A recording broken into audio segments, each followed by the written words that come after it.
Shaughan, let's talk about League Two. This is another this time. Shaughan, let's talk about League Two. This is another division that's very, very difficult to call. I think in previous years we have had an outstanding candidate for the title, an obvious candidate for the title, and a gang of jobbers that are massively circling the drain. But this time out, the distance between the best teams and the poorer sides doesn't appear to be so pronounced. I imagine that every single team in this league can conceivably see themselves finishing in the top four. Apart from Annan. Yeah, I know what you mean. I think the quality levels between the best team and the worst team is probably the closest it's certainly that I can remember. I don't think there's one outstanding favourite. I don't know if there's necessarily, even in terms, like sometimes you can see divisions within a division. Yeah. I don't see that at all this season in League Two. But I must admit, in terms of the first team that we are going to discuss, I don't fancy them as title contenders.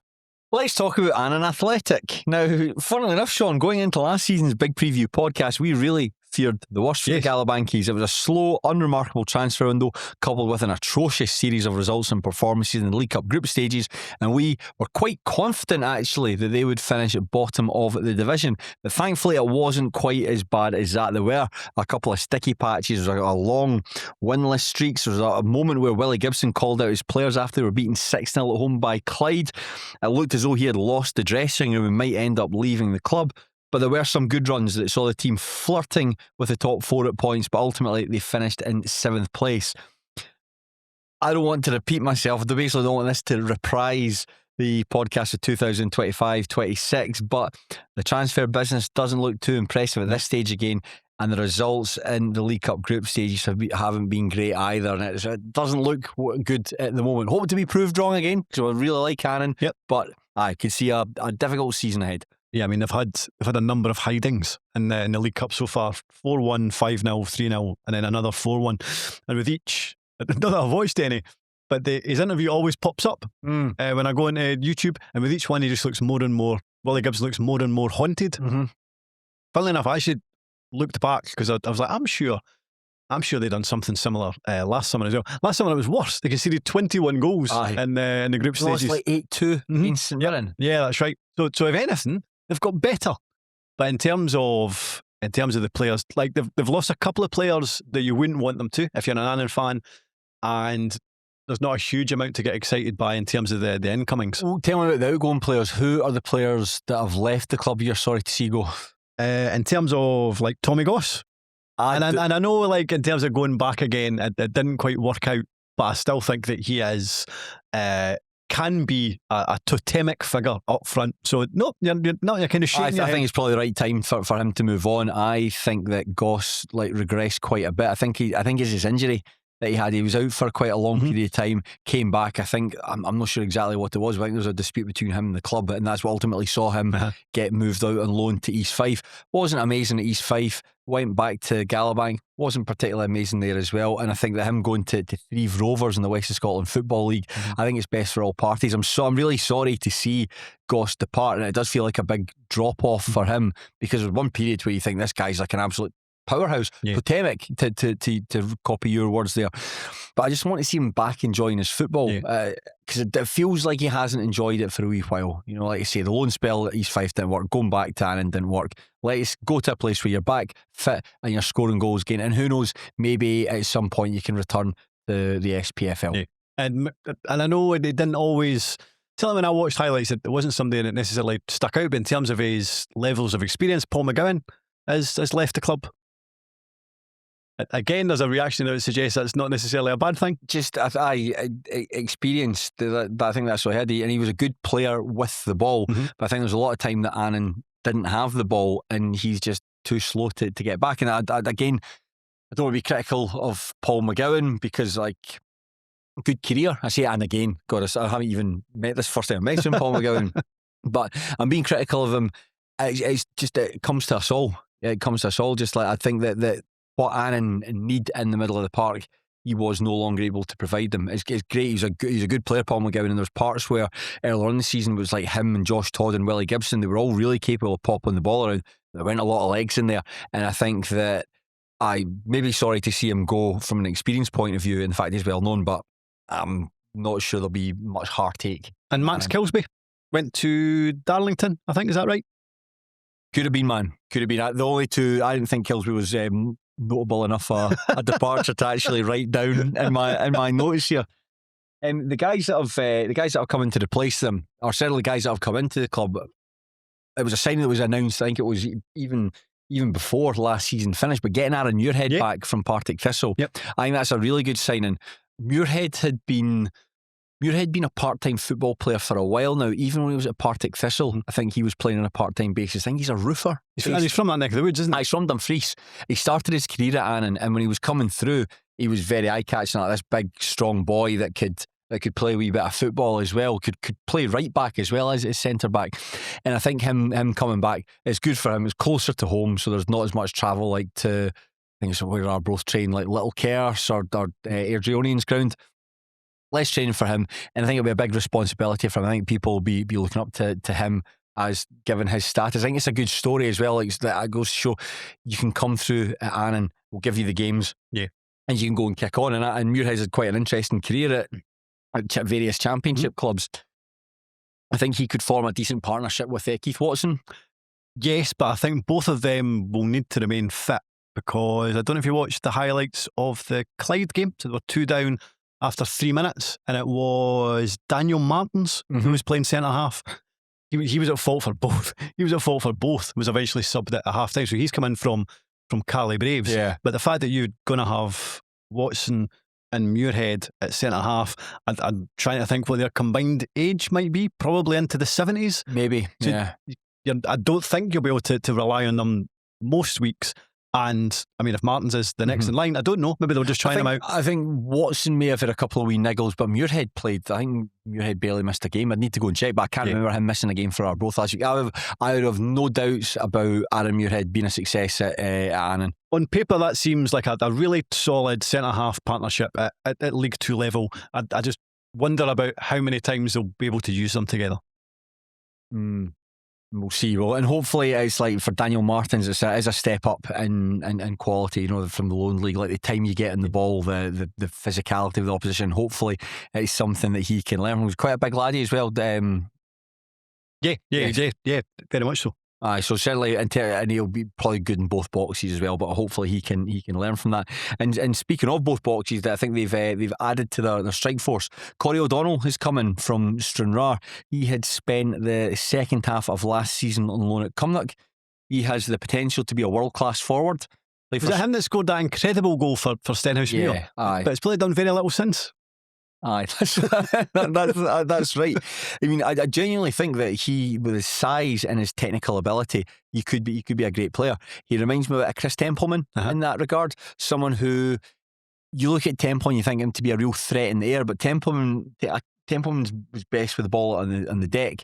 And I think O'Donnell could do that. That goal that he scored at Montrose was just incredible. The way he let the ball run through him, the turn and the finish, the power he got in it as well. I mean, it was an amazing goal. I was standing right behind it, like jaw-dropping how good it was.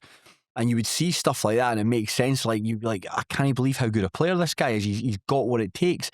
But then there's other times where he would dribble the ball into cul-de-sacs and get kind of shoved around a wee bit, and basically his hold-up play for a big lad like that, it could be bouncing off him.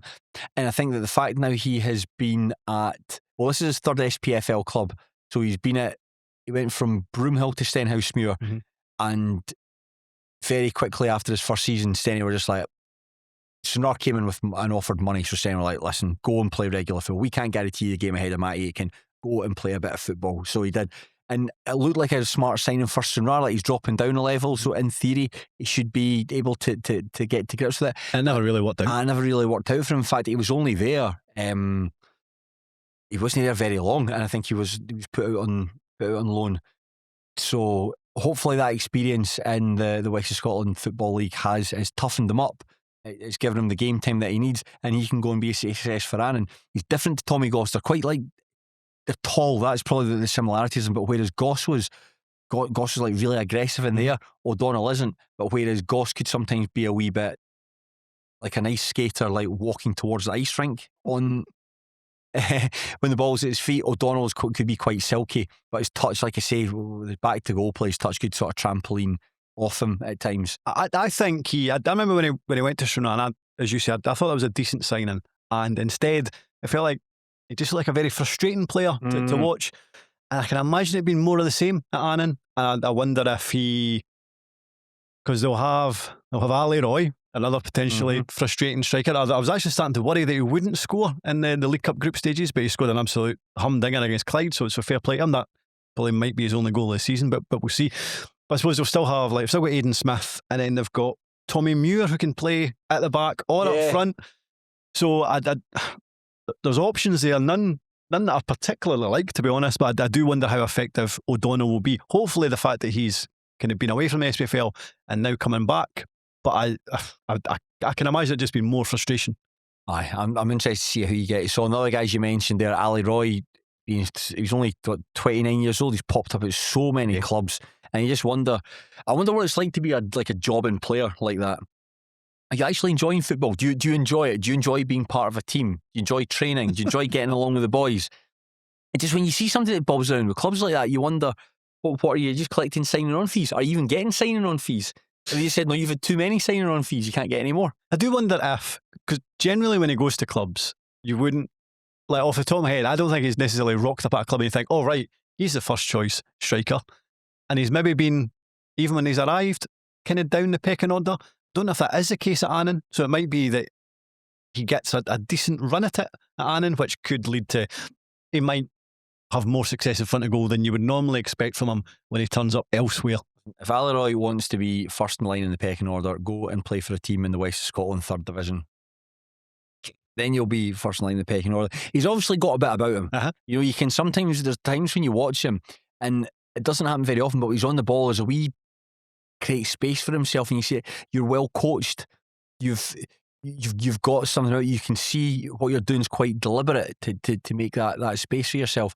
But it just doesn't happen often enough. And I think that he's just, because he's so transient with his career, I think he's just somebody that just drifts through clubs for short spells at a time. And so he's quite a difficult player to take to. Maybe just because folk don't know who he is. Somebody who people do know who he is, but in name only, Kirk McKnight comes in from Stranraer. Fraser Clark said he's once got the same name as a stunt driver, and I thought that sounds absolutely clash. Did he speak about his abilities as a footballer at all, or just the fact he has an exciting name? He said he's got the same name as a stunt driver. Like a hard-working, versatile player. He can fill in a number of positions, but he's not going to be, again, he's not going to be anyone's first pick. Same like Lewis Connolly as well. He was expected to provide a bit of imagination from the flanks. He didn't do too well at Clyde last season, but he was right low in the pecking order. In fact, he didn't even start a game. He was only brought off the bench at the tail end of matches. 8 appearances that accumulated like not even a half of football last season. So could be we don't know if he's a good player. Certainly didn't see enough at Clyde to suggest he can be. It just feels like that's at least a couple of summers now where, and I think it was last summer where I'm sure there was stories that there was, in terms of money, and things, I mean, it was beyond tight. And it just feels like for 2 summers in a row now, they've kind of effectively picking up waifs and strays. And it's enough to keep their head above the water. But that's all. And it kind of feels like eventually that's probably going to run out. Now, it might not be this season. I think there's a couple of clubs that are in a similar boat when it comes to how their summers progressed. But it just feels like Annan are going backwards. And I'm not seeing anything different to dissuade me from that's going to continue into this campaign. Yeah, certainly the results we'll find out. I mean, they've got the Spartans on the opening day of the season, so that's a difficult test against Clyde. That was really poor. I know Clyde are probably on a different level to them. Certainly different aspirations. Clyde, I'd imagine, are one of the favourites to actually go and win the division. But even so, to lose goals as badly as they did, that is quite alarming. Talk about finances as well. They did play Rangers in the Scottish Cup last season at Ibrox, so they might have made a bit of money from that. I think that game was obviously in the television, and they got decent gate receipts from it relative to how much they normally get. So hopefully that has eased the coffers a wee bit as well. I mean, looking through the team, Shaughan, I think there's a reasonably good spine there. Like I look at like Charlie Albinson, like fine goalkeeper. You've got like Scott Hooper, at like Keith Watson, Aaron Muirhead. We've only spoken about Willie Gibson himself. Like Gibson, he'll be 42 next month. That he's still playing to a good level is brilliant. I would say he's different to Paul McGuigan because I think that what he gives you on the ball is so much more than what McGuigan does. Yeah. And the fact that you need legs around Gibson, that's by the by. Gibson, and top of that, set piece deliveries phenomenal. See those, like an airplane taking off those corners. Like he's really, really good. I saw him last season playing against Edinburgh City. The first half performance, they couldn't get near him. He was so good at just taking the ball in and just popping off. Didn't really move, but didn't really need to because he was so good, and he had the players around him. If you got the runners and creating angles for passes for him, it made it so much easier for him. So hopefully he's able to do that again. But youngsters that I've had not much game time elsewhere, kind of guys who are in their early 20s that have bobbed around clubs here and there. It's all very, very uninspiring. And as much as we've already said, there's probably got a closeness in terms of a lot of teams in this division. I'm not seeing it with Annan. So where are we having them? I know we said this last season, but I see them being in the relegation equation this time around. I hope not. Because Annan's class. Our class. That away day that we had there was really good. Was brilliant. Really Treated really well. A charcuterie board at a lower league football game. Where do you see that? Annan. Exactly. I felt like King Henry VIII pitching up there at Galway. But no, I certainly hope that's not the case. But we'll see. I mean, Gibson proved us wrong last year, and I think there's something to be said about that when you have such an extraordinarily bad result as that result against Clyde, and you come out and criticise the players, it could really go either way. And the fact that they did bounce back from that and ultimately had a, relatively speaking, a good season. What have we said about that? I mean, they were still in the bottom half. And if it hadn't been for points deduction, they would have been in even bigger trouble. It was as if they were particularly good. Let's move on and we'll talk about a fair point. We'll talk about Clyde. Clyde enjoyed a good season last time out, but it could have been a great one. Darren Young's team spent the large majority of last season in third place, mostly better than the sides beneath them, but unable to really enter that battle with East Kilbride and the Spartans at the top. And indeed, they would draw 14 times. That was the most in the league, and they'd only lose 8 times. That was the joint best record. That's where the frustration comes from, the failure to turn those draws into wins. Now, there was a point in February when it looked as though they could kick on and turn the 2-horse race into a 3-horse race. But a 0-0 draw with Dumbarton in a midweek game, which I bought a stream for, and if anyone at Dumbarton's listening, could have my money back, please, because that was terrible. That 0-0 draw, that precipitated a sequence of 1 win in 7 games. It just saw the title challenge fall away before it started, and they would eventually finish in third place. Spartans were comfortably dispatched in the playoff semi-final, but Hamilton Academical were just too strong for them in the final. In that 4-3 match, it was just corners. The Bully Wheel spend a 4th consecutive season in League 2, but on the whole, Young's made some smart signings.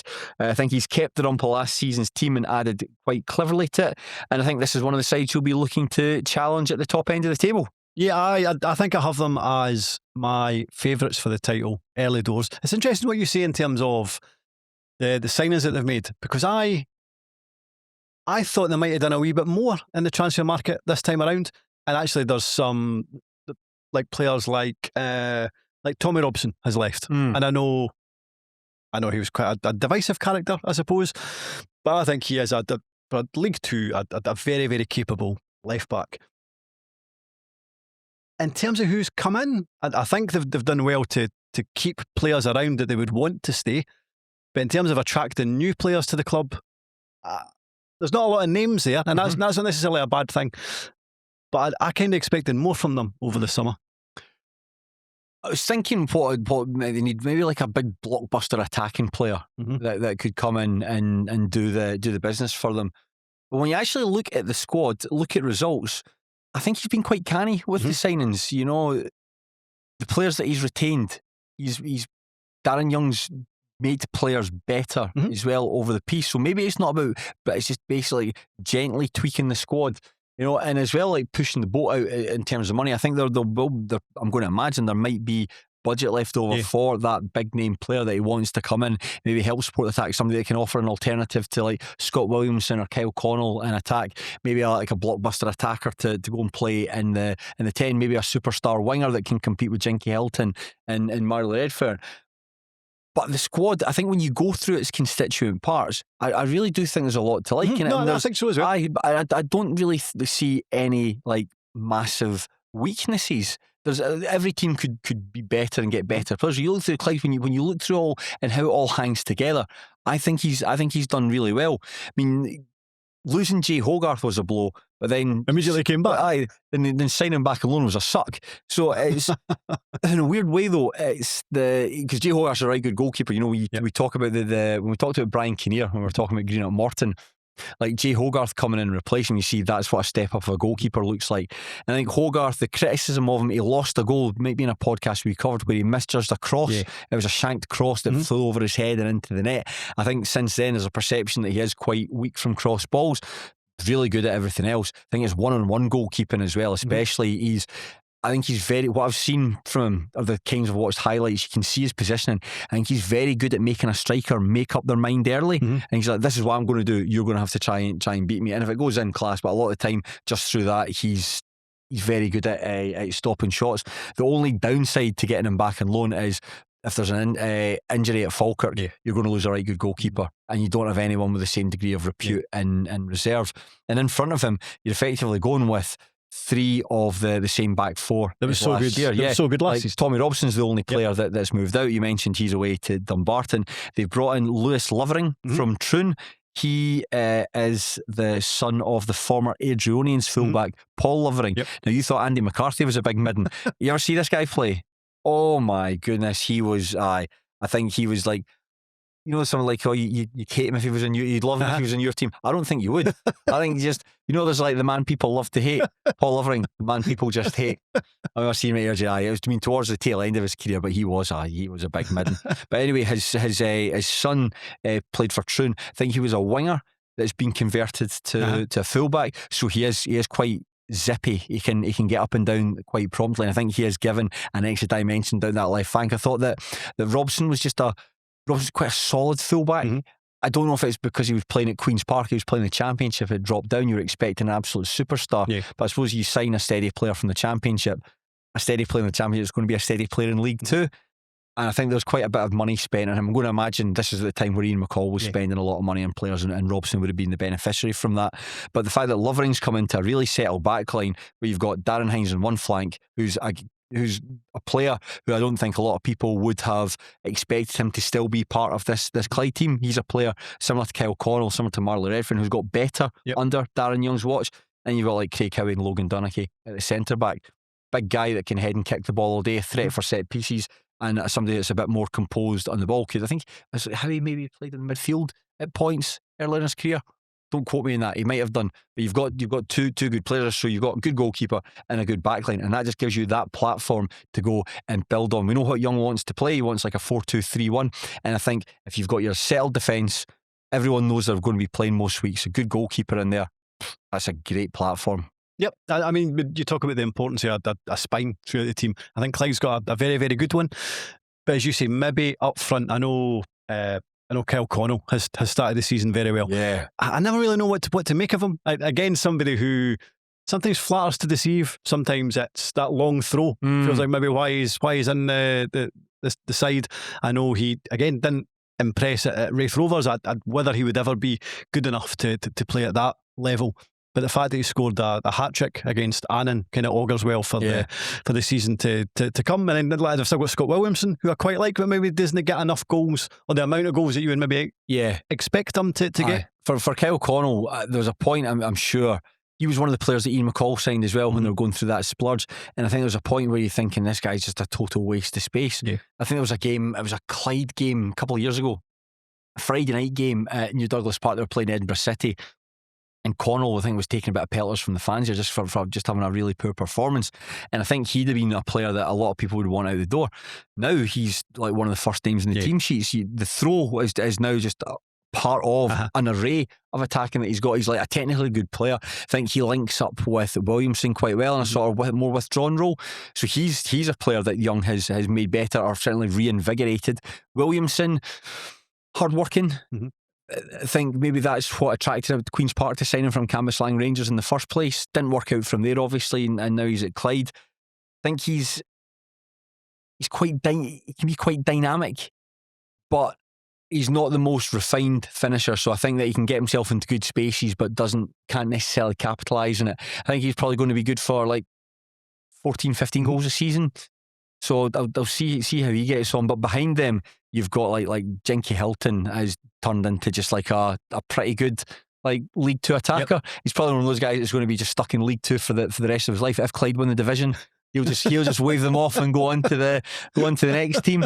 And then you've got guys like Marley Redfern, we touched on, and Tim Scott, who has come to the club from East Stirling. I was going to say Queen's Park. Is he Stirling? East Stirling? No, East Kilbride. East Kilbride, sorry. He's from Queen's Park via a couple of weeks at East Kilbride. So he's quite a fast player. I'd imagine he'll really frustrate. Like I hope he has pace and not much else. Like the amount of times you would watch him and he would just run the ball out of play, or he'd get the cross in but shank it over the bar. It's usually frustrating when he's got on the ball and then just surge past his marker. Like you've kind of done the hard bit.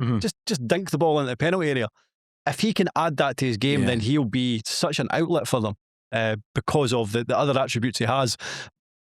But you know what it's like at Clyde. Like if he doesn't go off to a good start, he will. They'll let him know. He will have fans on his back. They'll let him know. And the two that are going to be operating the double pivot is probably going to be Andy Murdoch and Barry Cudahy.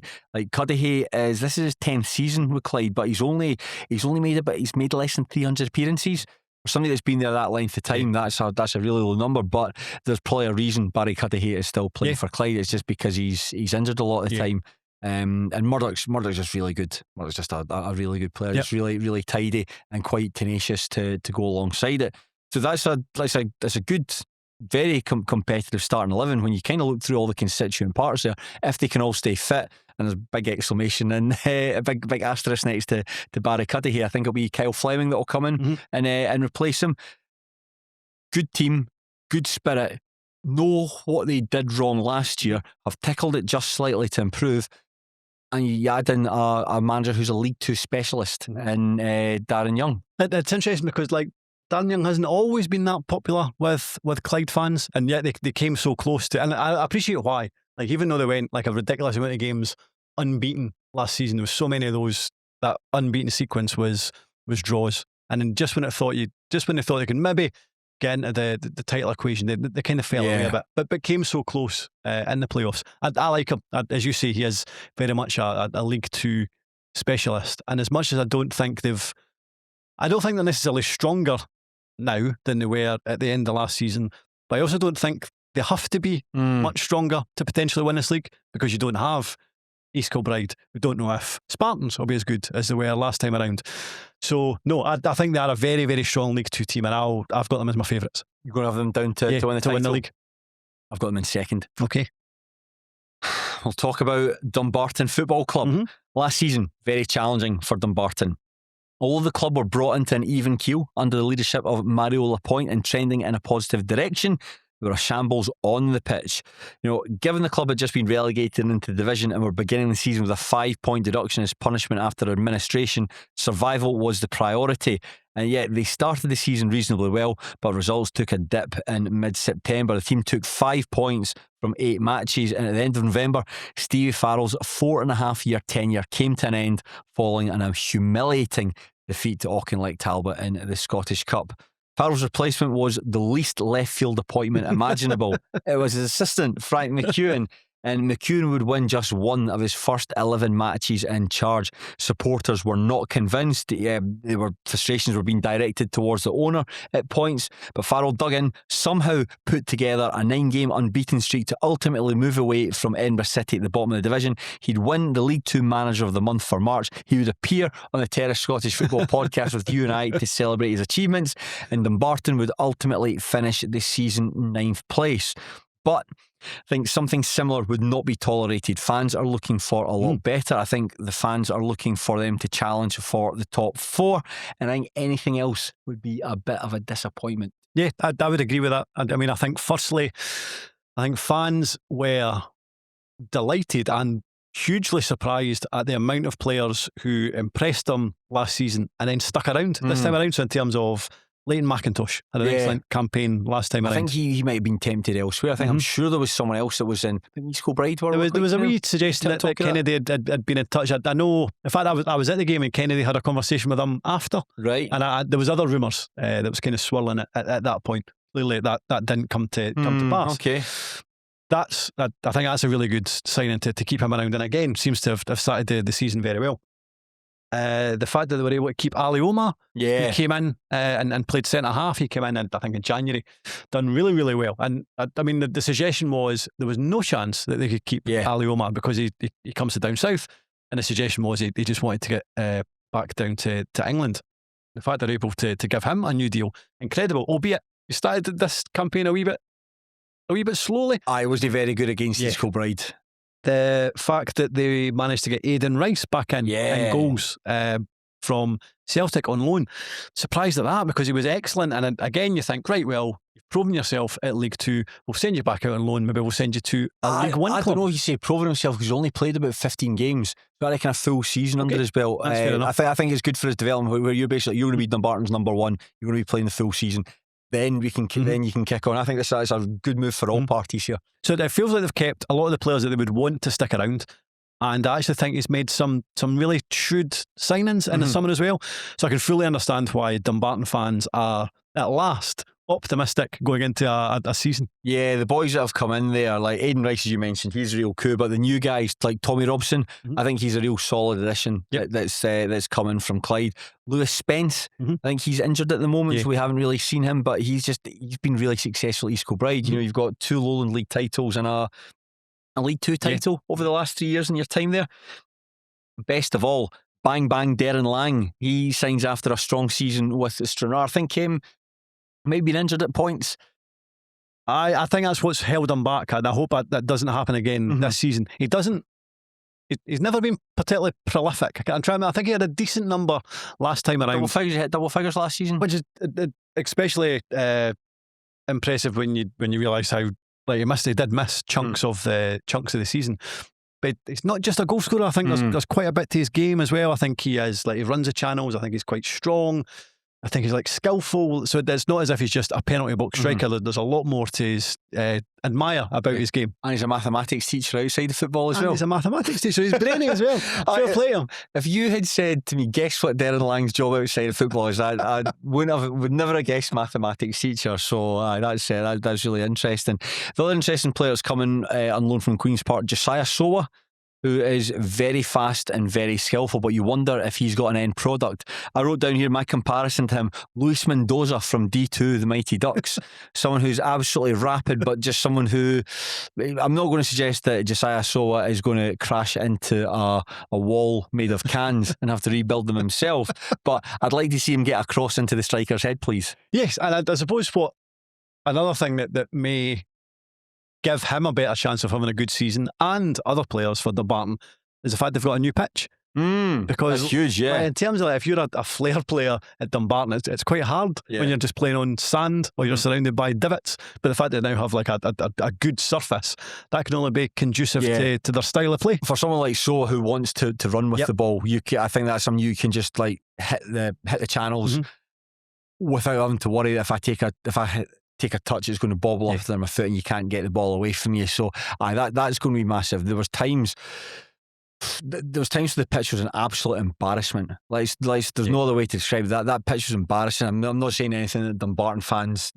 don't know or didn't already feel about it, but for a professional football team playing at a good level, the fact that there was times where last season was a game with Stirling Albion, the number of times it was called off for waterlogged pitches. A game, we did it on an episode of View for the Terrace. It was the pitch, it must have been when Dumbarton were in League One. The pitch was so full of sand. Somebody sent a back pass to the goalkeeper, Kieran Wright, and he just fluffed his clearance. And they were able to score from it. But no more because of the facility. And on top of that as well, you can make a lot of money from it. As it can be rented out to people in the other teams in the communities. It's an investment opportunity for the club. Real shame that Broomhill are no longer in existence because they're the exact sort of club that could have really used the plastic pitch. Just on Josiah Sowa before we move away from him, Did you watch any of the videos I made when I was out at the World Cup? Yes, absolutely. Did you watch the video when I went and had oysters? Yes. Right. So I met the two people I was with. One worked in like finance, but the other one was a teacher. Uh-huh. And he showed me a photo of him and this guy. And he's like, "Do you know who that is?" And I was like, "No, I don't. Who is it?" And he flicked, and it was like, the boy had a Soa shirt. So basically, it's one of his school pupils, a guy that he taught, is Josiah Soa, Right. who is now obviously had gone over to Queen's Park.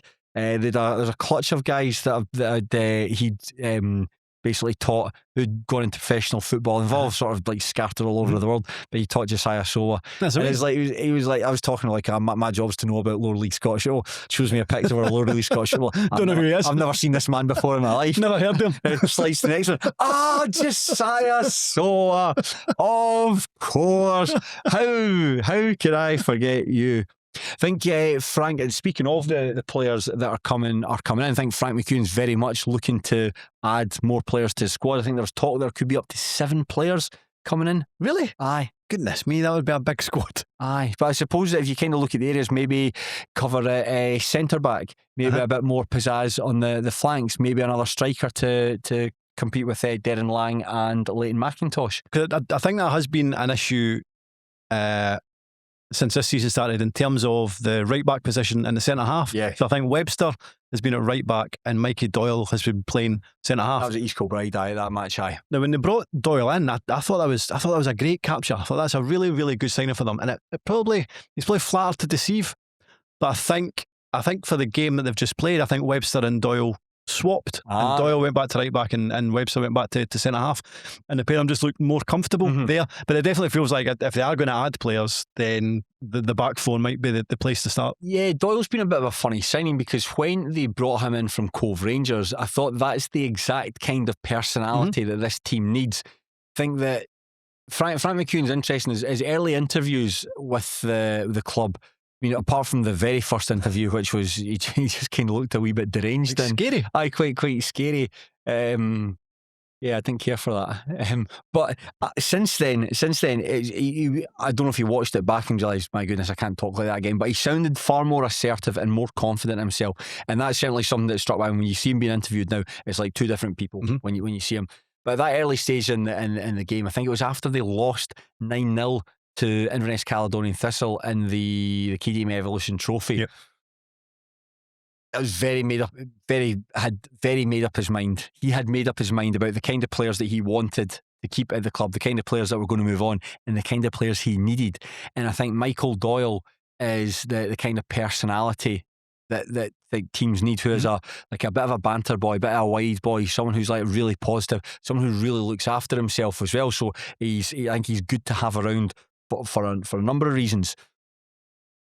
I remember seeing him playing for like Queen's Park, for instance, and he was just up and down, not particularly flashy, but just really, really fit. I'm sure there was if it wasn't last season, it might have been the season before, he played every single minute of every single game for Cove Rangers. Yeah, that's right. Which is a really, really impressive achievement. It's testament to just like looking after yourself. I mean, a bit of luck there to avoid injuries and so on, but looking after yourself and making sure you're always available to play. It's just that since coming to Dumbarton, he just looks a bit leggy in terms of that. So that guy is motoring up and down the flank. You're not really seeing that. But I mean, that's one of your biggest. Aye. But that's one of the biggest things that you can give a team is your mobility and the fact that you can get up and down. If that's no longer there, then what are you bringing? I think for that you could just make him like a just defensive fullback, someone who just doesn't cross the halfway line and just someone who sits there, because I think you can do that, and then just allows you're stronger at centre back by having Christian Webster in there, and you're stronger at right back by having Doyle in there. So I didn't really see the thinking behind it. Him and Ali Omar, they didn't play well against East Kilbride. Some of the goals they lost, they took a lead through Leighton McIntosh, but the goals they lost, I don't think Cammy Elliott had to work particularly hard for them. It was one of the headers. It was actually I thought it was offside because he was in so much space, like towards the 6-yard box. Like you look at the linesman's running up towards the halfway line, just the defence is completely switched off. But hopefully that's an experiment that McEwen brings to an end, either by keeping the players in the correct position or maybe signing another fullback there to add a wee bit of competition down the flanks. But it feels like it's a massive season for Frank McGuigan, Yeah. because it's very much his squad. Yes. It feels like he's been given a decent, by Dumbarton standards, and then maybe League Two standards, quite a decent budget to play with. He doesn't have a lot of credit in the bank. And if they start the season slowly, then it might be quite an unpleasant atmosphere in the stands. In terms of this being his team, when I spoke to Fraser Clark about Dunbarton, he gave me some point. I went to see them against East Kilbride. This is what I thought. Can you help me fill in the blanks with my thoughts? And Fraser, as you'd expect, was incredibly helpful. But one of the things that he did, he sent me the team line from, or just a really interesting observation made. He sent me the team line from when they played, I think it was like Clyde at the start of last season, to the team that are playing just now. And when you go player for player, there's only two players from then that are here now, and that's Leighton McIntosh and Kai Kirkpatrick. But when you look at the team from then to now, it's upgraded in almost every position. Like, you're going from like Shea Kelly to Aidan Rice. You're going from like Adam Livingston to Tommy Robson. You know, you're going for like Morgan Neal. I'm not going to go through the whole. I pretty much am, but I'm not going to go through the whole team. But you're going from like Morgan Neal to Ali Omar, and it's just right across the pitch. It's better now than it was last season. Better calibre player, more character of the player. So the squad is better. I think there's an acknowledgement that it's going to take a couple of transfer windows for Frank to get the team exactly the way he wants it. But every manager will say that. You know, you're not going to get that degree of patience in order to bring them in. And you're right in what you're saying in terms of how people feel towards him, because a lot of people just see him as like Stevie Farrell with a better jawline. Yeah. Like that way, where it's like the appointment to me, it didn't make much sense to me. And even after we spoke to Frank, and that interview's class, by the way, I'd encourage folk to go back and listen to it, because Frank was really good value on it. It did feel like a bit lazy, and I think Mario Lapointe maybe misunderstood what the Dumbarton fans were looking for. I think they were just looking for a reset to go in a completely different direction, not someone that's associated with the club, and certainly not someone that's associated with Stevie Farrell. So when you come in, it's like, right, you bloody better win here, otherwise like folk are going to be miserable. And I think first of all, they lost 4-3 at Meadowbank to Edinburgh City. They were 4 down at half time and came back, I think, a decent performance in the second half. But then they beat East Kilbride in his second match. And then they went on a quite horrendous run. They went on an absolutely terrible run then. So, and it was only he did really well, and maybe it's fortune that you've got quite a patient owner there who could have easily have stepped in around that February time. When they were going through that losing streak. I think they got a draw. It might have been that draw when I was talking about Clyde. That draw against Clyde, that stopped the rot. And then they got another draw after that, and that just allowed them to go into February and put together that sequence of results that would ultimately see them move away from the table. Now, when we interviewed him, I remember one of the things he was saying about, it's all about patience, and saying like, judge me after 3 months, wait till I get my own players in. And that's such a bold thing to say, because fans just don't. And they reacted really negatively to that at the time. Aye, because that's the thing. Is like you can that idea. You can have two conflicting thoughts in your head that are both correct. It's like, one, yeah, you're absolutely right to plead for patience, because these things, particularly when you're turning over the team to the degree that you're doing it, that's going to be patience. That is not going to be an overnight fix. These players need to get to know each other. They need to gel. They need to bond. They need to understand one another. But he was talking about taking until February, and you're thinking, well, wait a minute here, February might be too late. Exactly. That's the thing as well. So yes, you can be like, yes, you're absolutely right. You need time to develop, but it's like, that's not how football fans work. You know, it's just, it is that degree of irrationality to it, and he'll know that from having played and having managed. But ultimately, he was proven correct. Yeah. He was proven correct. And some of the guys he brought in, I think it was a big disappointment they couldn't get Alexander Smith back. But even although, and I know I made this point when we were talking about like Aidan Rice, I think Aidan Rice has still got a bit of learning to do at that level. Smith, I think he showed very quickly that he should be playing one level higher, and it'll be interesting to see how he gets on at East Kilbride.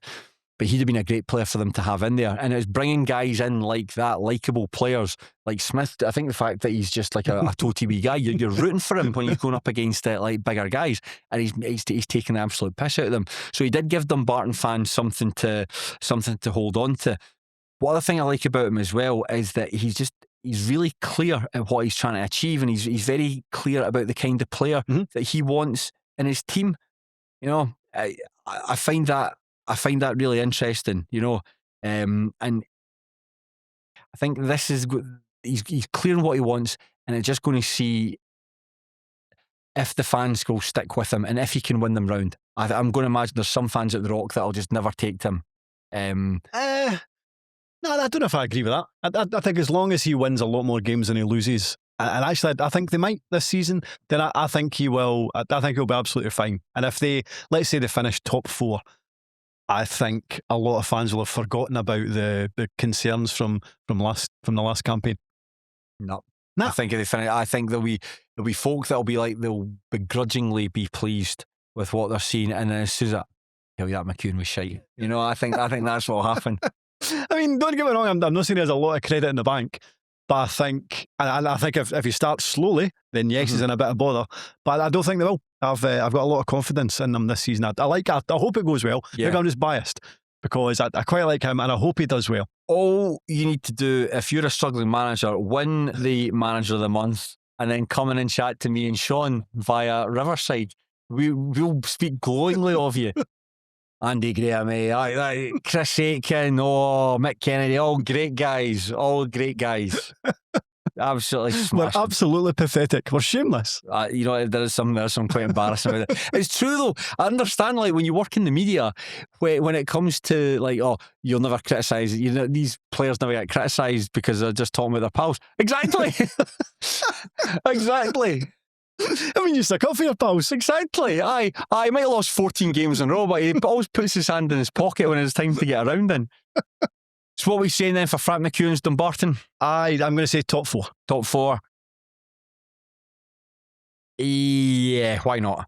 Let's see who am I going for. Now I'm going for them 5th. Okay. I'm going for them for 5th. In that case, I don't think he would. I think if they struggle, I don't think he would see it this season. Oh, you can hear. I'll explain why the other teams. I mean, you can. And I think when the Dumbarton fans listen to why I explain about, 5th place does sound a wee bit right. Now, right, clear your diaries because we're going to talk about the big one here. This is the one I've been most looking forward to. Can't believe it's taken several hours, but finally we're here talking about the big one. Edinburgh City. In 2024-25, Edinburgh City were arguably the best team pound for pound in the country, and Michael McIndoe was arguably the best coach in the business. So therefore, expectations were very high coming into this campaign, and I think there was a hope that the citizens could make a title challenge. Instead, it all unravelled after the first game of the season. The club triggered an insolvency event owing to an unpaid debt, which led to an automatic 15-point deduction. And so instead of competing for promotion, the outlook was dramatically changed. And even so, I expected Michael McIndoe's team to quickly overcome the setback and finish in the top 4. And after reaching 0 points after the first quarter, there was a decent degree of credence that they could actually go on and challenge for the playoffs. But they couldn't maintain their good form over the winter months. The small squad was stretched thin. And I think there was a Scottish Cup defeat to Camelin. Yeah. That seemed to crack something within the manager. And McIndoe turned over the team at the earliest opportunity. Key players like Eden Lynch and Lewis MacArthur and anyone else who was considered to be a defender was moved on elsewhere. And in their place came a troop of technically gifted but slight players, mostly from a cooperation agreement with the Airdronians. Results did not pick up, and there was a brutal series of 7 consecutive defeats towards the end of the campaign, where City conceded 20 goals without reply. And when it was confirmed they would finish bottom of the SPFL and contest the pyramid playoff against Brora Rangers, I'll admit I feared the worst. I thought they were going to disappear into the abyss. Yet somehow they managed to rouse themselves and they won 3-1 in aggregate against the Highland League champions to maintain their place within the division. Now, coming into the campaign, McIndoe has turned his team over once more, and we have reached the era of McIndoe 3.0. This is virtually a brand new group of players. There's about 5 or 6 from last year that are still here, and I think they're going to win the league. I don't. I don't think they'll be.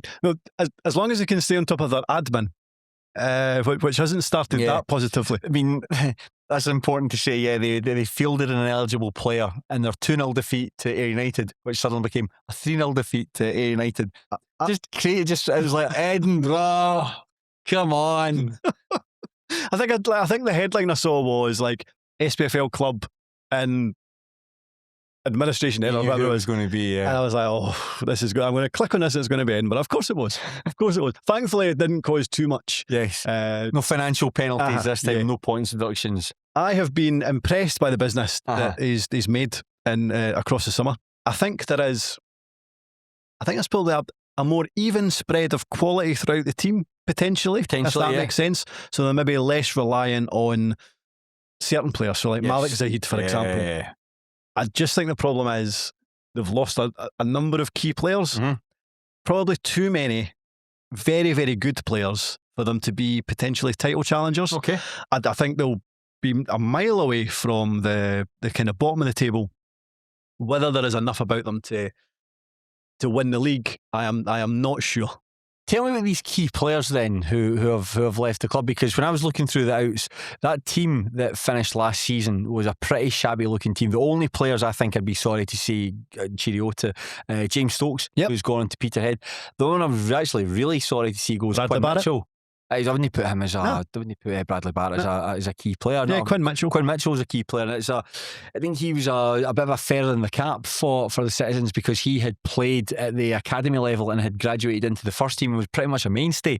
But there for at least 2 years. 2 years, maybe 3 years that he'd been there, and it was class going to the games. You see his dad there, and you get a chat with him, his dad and his granddad, and he's away to Broxburn Athletic, and that's disappointing for a number of reasons. One, the fans have lost a player they were all quite keen on, and two, I think he'd do a bit better than Broxburn Athletic. I thought if he was going to go anywhere, he'd go somewhere else in the division. But listen, as long as he's enjoying his football and he's happy, he's a nice guy. And you're right in terms of the kind of three players fit for Airdrie. I like the Williams twins. I like Devine as well up top. Made a kind of positive contribution in terms of keeping them up.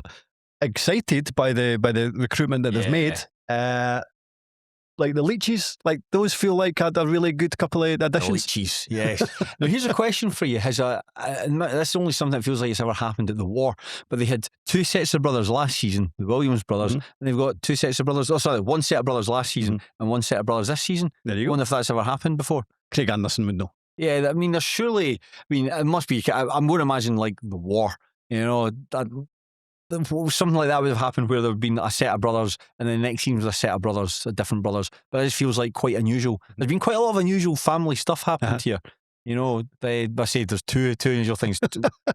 Brothers and like Nicky Clark and his dad, Queen of the South. Brilliant. Cheers. This is the family episode of the Big Lower League preview. I think in terms of up top and new additions, I think Cammy McKinley is quite well thought of from Trent. I think he scored a lot of goals for Trent. I think McIndoe has been after him for a while, scored goals at a lower level. If he can reproduce that, even to a lesser degree, that feels like a canny addition. He played for Stirling Albion. Played for Stirling Albion 2 seasons ago and didn't really have much of an impact there.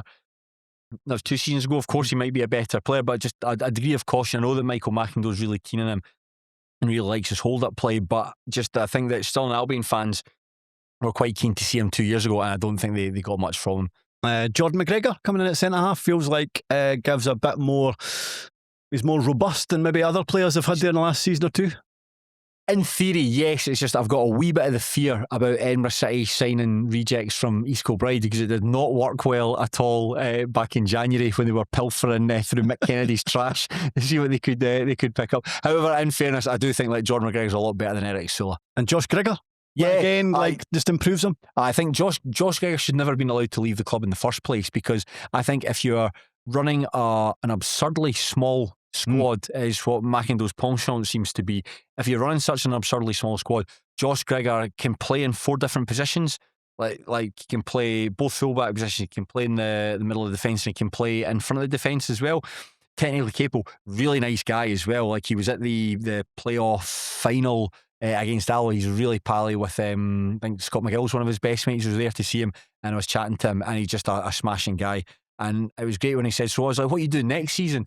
And he said, like, and I said, is there any chance you like going back to Edinburgh City? And he was just kind of like, the manager's been in touch. That's all he would say. I was like, yes, go on, son, go on. So he's a good player. Shouldn't have been allowed to go, and I think that it's somebody that the fans will really take to. So that's good that you've got him in there alongside Jordan McGregor. The other areas in the pitch where I think they've done quite well, the middle of the park's good. We kind of just touched on them just on their name, but the Leaches I think are wee good signings. I can't say no too much about Robbie Leach. He seems to be a bit of a just kind of like decent technical player, can pass the ball, but I really do like Jack Leach. I'm sorry that he has left East Kilbride, but like a lot of these Falkirk players that we've spoken about, the club has just the club's just on a different trajectory, and you're not going to be part of it. But that's not to say that he can't be a class player. I think what he can bring to Edinburgh City, really energetic, like good for a good couple of bookings as well over the course of the season, but will get stuck in. He can pass the ball, and on top of that as well, he's a good finisher. I think if he can, like, if Cammy Ross and the other striker that they brought in, like Lennon Walker, if they can create the space and there's balls that come to edge, he's going to be the first person there to pick them up, and he can shoot hard and he can shoot accurate. I think he'll be good for like about 6 or 7 goals this season. It kind of felt like a signing that I didn't think Edinburgh would have been able to. No, bring in. Actually, when they signed him, I was like, oh, that's a really good piece of business. So I don't know if the budget has went up. Presumably it has this season, but yeah, pleasantly surprised at that addition. On top of that as well, they have entered a cooperation agreement with Heart of Midlothian, which I know that people at the club are quite happy with because it's not Spartans. Yeah, I think the Spartans were quite hopeful that they would get a cooperation agreement with Hearts, and it hasn't worked. They've gone with Edinburgh City instead. And the two players they signed Tommy North as a striker. He made a couple of appearances with Montrose last season. Okay. But the one who I think they were quite excited about is Stanley Wilson. He is the younger brother of James Wilson, the erstwhile Scotland international, and I think he's shown up really, really well so far. He's quite a gritty midfielder, Scotland youth international, and I think if you can get him alongside the Leaches, and then you've got like Jason Jarvis, JJ, the quarterback there, sort of that deep lying playmaker. A lot to like that's going on in the middle of the park. I think it kind of makes sense that Hearts would do that, because it feels like that McIndoe is far more willing to play young players than maybe Samuel would do at Spartans. I always feel like that's a fair point. He likes his players to have an abundance of experience, put it that way, whereas McIndoe seems to have less issues with that. No, that's a fair point. That's a fair point, and I'd say that he's like McIndoe's not afraid to give young players a go, but that was very much one of the criticisms of the particularly that run they went on that culminated with the Camelon Juniors defeat, where the bench would just be like 2 players and a goalkeeper, because he wasn't bringing anybody through for the youth. So whilst he's done it in the past, it just felt that was a degree of self-sabotage. I'm sure listening to the podcast with Craig Fowler recorded with Ali Moncrief talking about where Edinburgh were, basically a temperature check midpoint through the season. That's something that Ali spoke about. I think it was like Lewis MacArthur he mentioned was just gubbed, was limping, and there was just no one to bring on. You could reconfigure the defence by bringing on, like, moving someone in, putting Eden Lynch or whatever, and bringing on a fullback, but because there was no one there, you had to basically like just get through it, and it ultimately was to the team's detriment. Still though, there is still that sense of McIndoe eccentricity. So even though I've only played 4 League Cup games, I can't remember what game it was, but they had 3 right backs on the bench, but they didn't. Whoever was at right back wasn't actually a right back, and when he eventually brought a right back on, he put him up front. Yeah, and that Chris McGinn, I think it was, the fullback they got for the civil service. Like, only Michael McIndoe would do that, and it's a good laugh. But if it doesn't go for you, then that's the kind of things it's easy to say, what on earth are you doing? And it does feel like there's a bit of self-sabotage at times. Aye, it was going to that game where they played East Kilbride at Meadowbank, and there's James Stokes leathers the ball out of play, and as the ball's going out of play, Sean Fagan is already off the pitch taking one of the spare balls, watches it sail out of play, takes the throw in, and so East Kilbride have got the ball back in play before Edinburgh City can even cross the halfway line and get into the half. It was just it was just ludicrous. But having been fortunate enough to spend a bit of time in his company with yourself as well, when we were at the Citizens Player of the Year night in 2025, hanging off his every word. It's like he's a madman, but it's like what he's looking to do, you can see the thinking behind it. I can understand where it's just sometimes just so unorthodox it doesn't work like that. Those goal kicks, I think that's something that was from rugby, that playing for touch and then pushing the team up, but just it can't work with the new multi-ball system. It's obsolete now. But stuff that he's taking in for like NFL and all that, it's just like, this is this is ludicrous. So being eccentric is only going to get you buy-in if it's going well. Yeah, And when it isn't going well, I'd imagine players are like, shut the fuck up. I think that's what was disappointing to see guys like Lewis MacArthur and Eden Lynch move on. I think that guys who are really popular players who had really good seasons the previous year, guys that you want to be part of the club in those difficult circumstances, to move them all on. Even the guys like Jake Service and Jack Duncan, they themselves weren't particularly fantastic players, but just completely fall out with the entire defence and move them on. It did seem weird. And then last season, that the players that he brought in, that just did not work. Mm-hmm. That just did not work. And you were coming up against a Bro Rangers team at the end there who you were just technically better than. And I think that when Divine as a Heinrich got those 2 goals in the second leg, it was well deserved. Yeah. But you should never have been in that. It felt as though they stayed up maybe in that situation despite Michael McIndoe, if you know what I mean. Without knowing anything, I kind of got the impression that he felt he needed to turn the squad over because maybe people weren't necessarily listening to him anymore. Maybe, I'm not saying he'd lost the dressing room, but he just felt he wasn't getting what he used to get from them. So he felt like he had to turn that squad over. But ultimately turned them over with a quality of player that was actually poorer than what had just left. I wouldn't say that. I'd say a quality of player. It's maybe just it's a lot of young boys, and it was the boys that weren't quite streetwise. And so kind of similar to what we were talking about with like Air Dronians there, where it's all just diminutive technical players. That's what the team was made up of. And there were times where they could knock the ball around and it looked quite good. And there's one point where he said it's a championship ready squad. I remember that. That's one that stuck out. I'm going to disagree with you on that one. And then I think maybe shortly after that, I just stopped doing interviews. I just released them all. I just stopped the interviews and released them all at the end of the season. Where are these guys now? Not the championship. Not the championship anyway. It feels like it's that kind of. I mean, you hear him at a game. Like when you're at Meadowbank, you can hear him at a game, and it's just barking.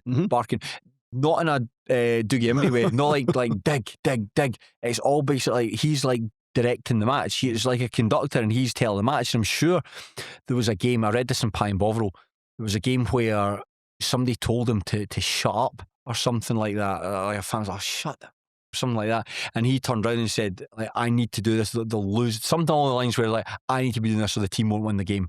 They'll only win the game because I'm telling them what to do.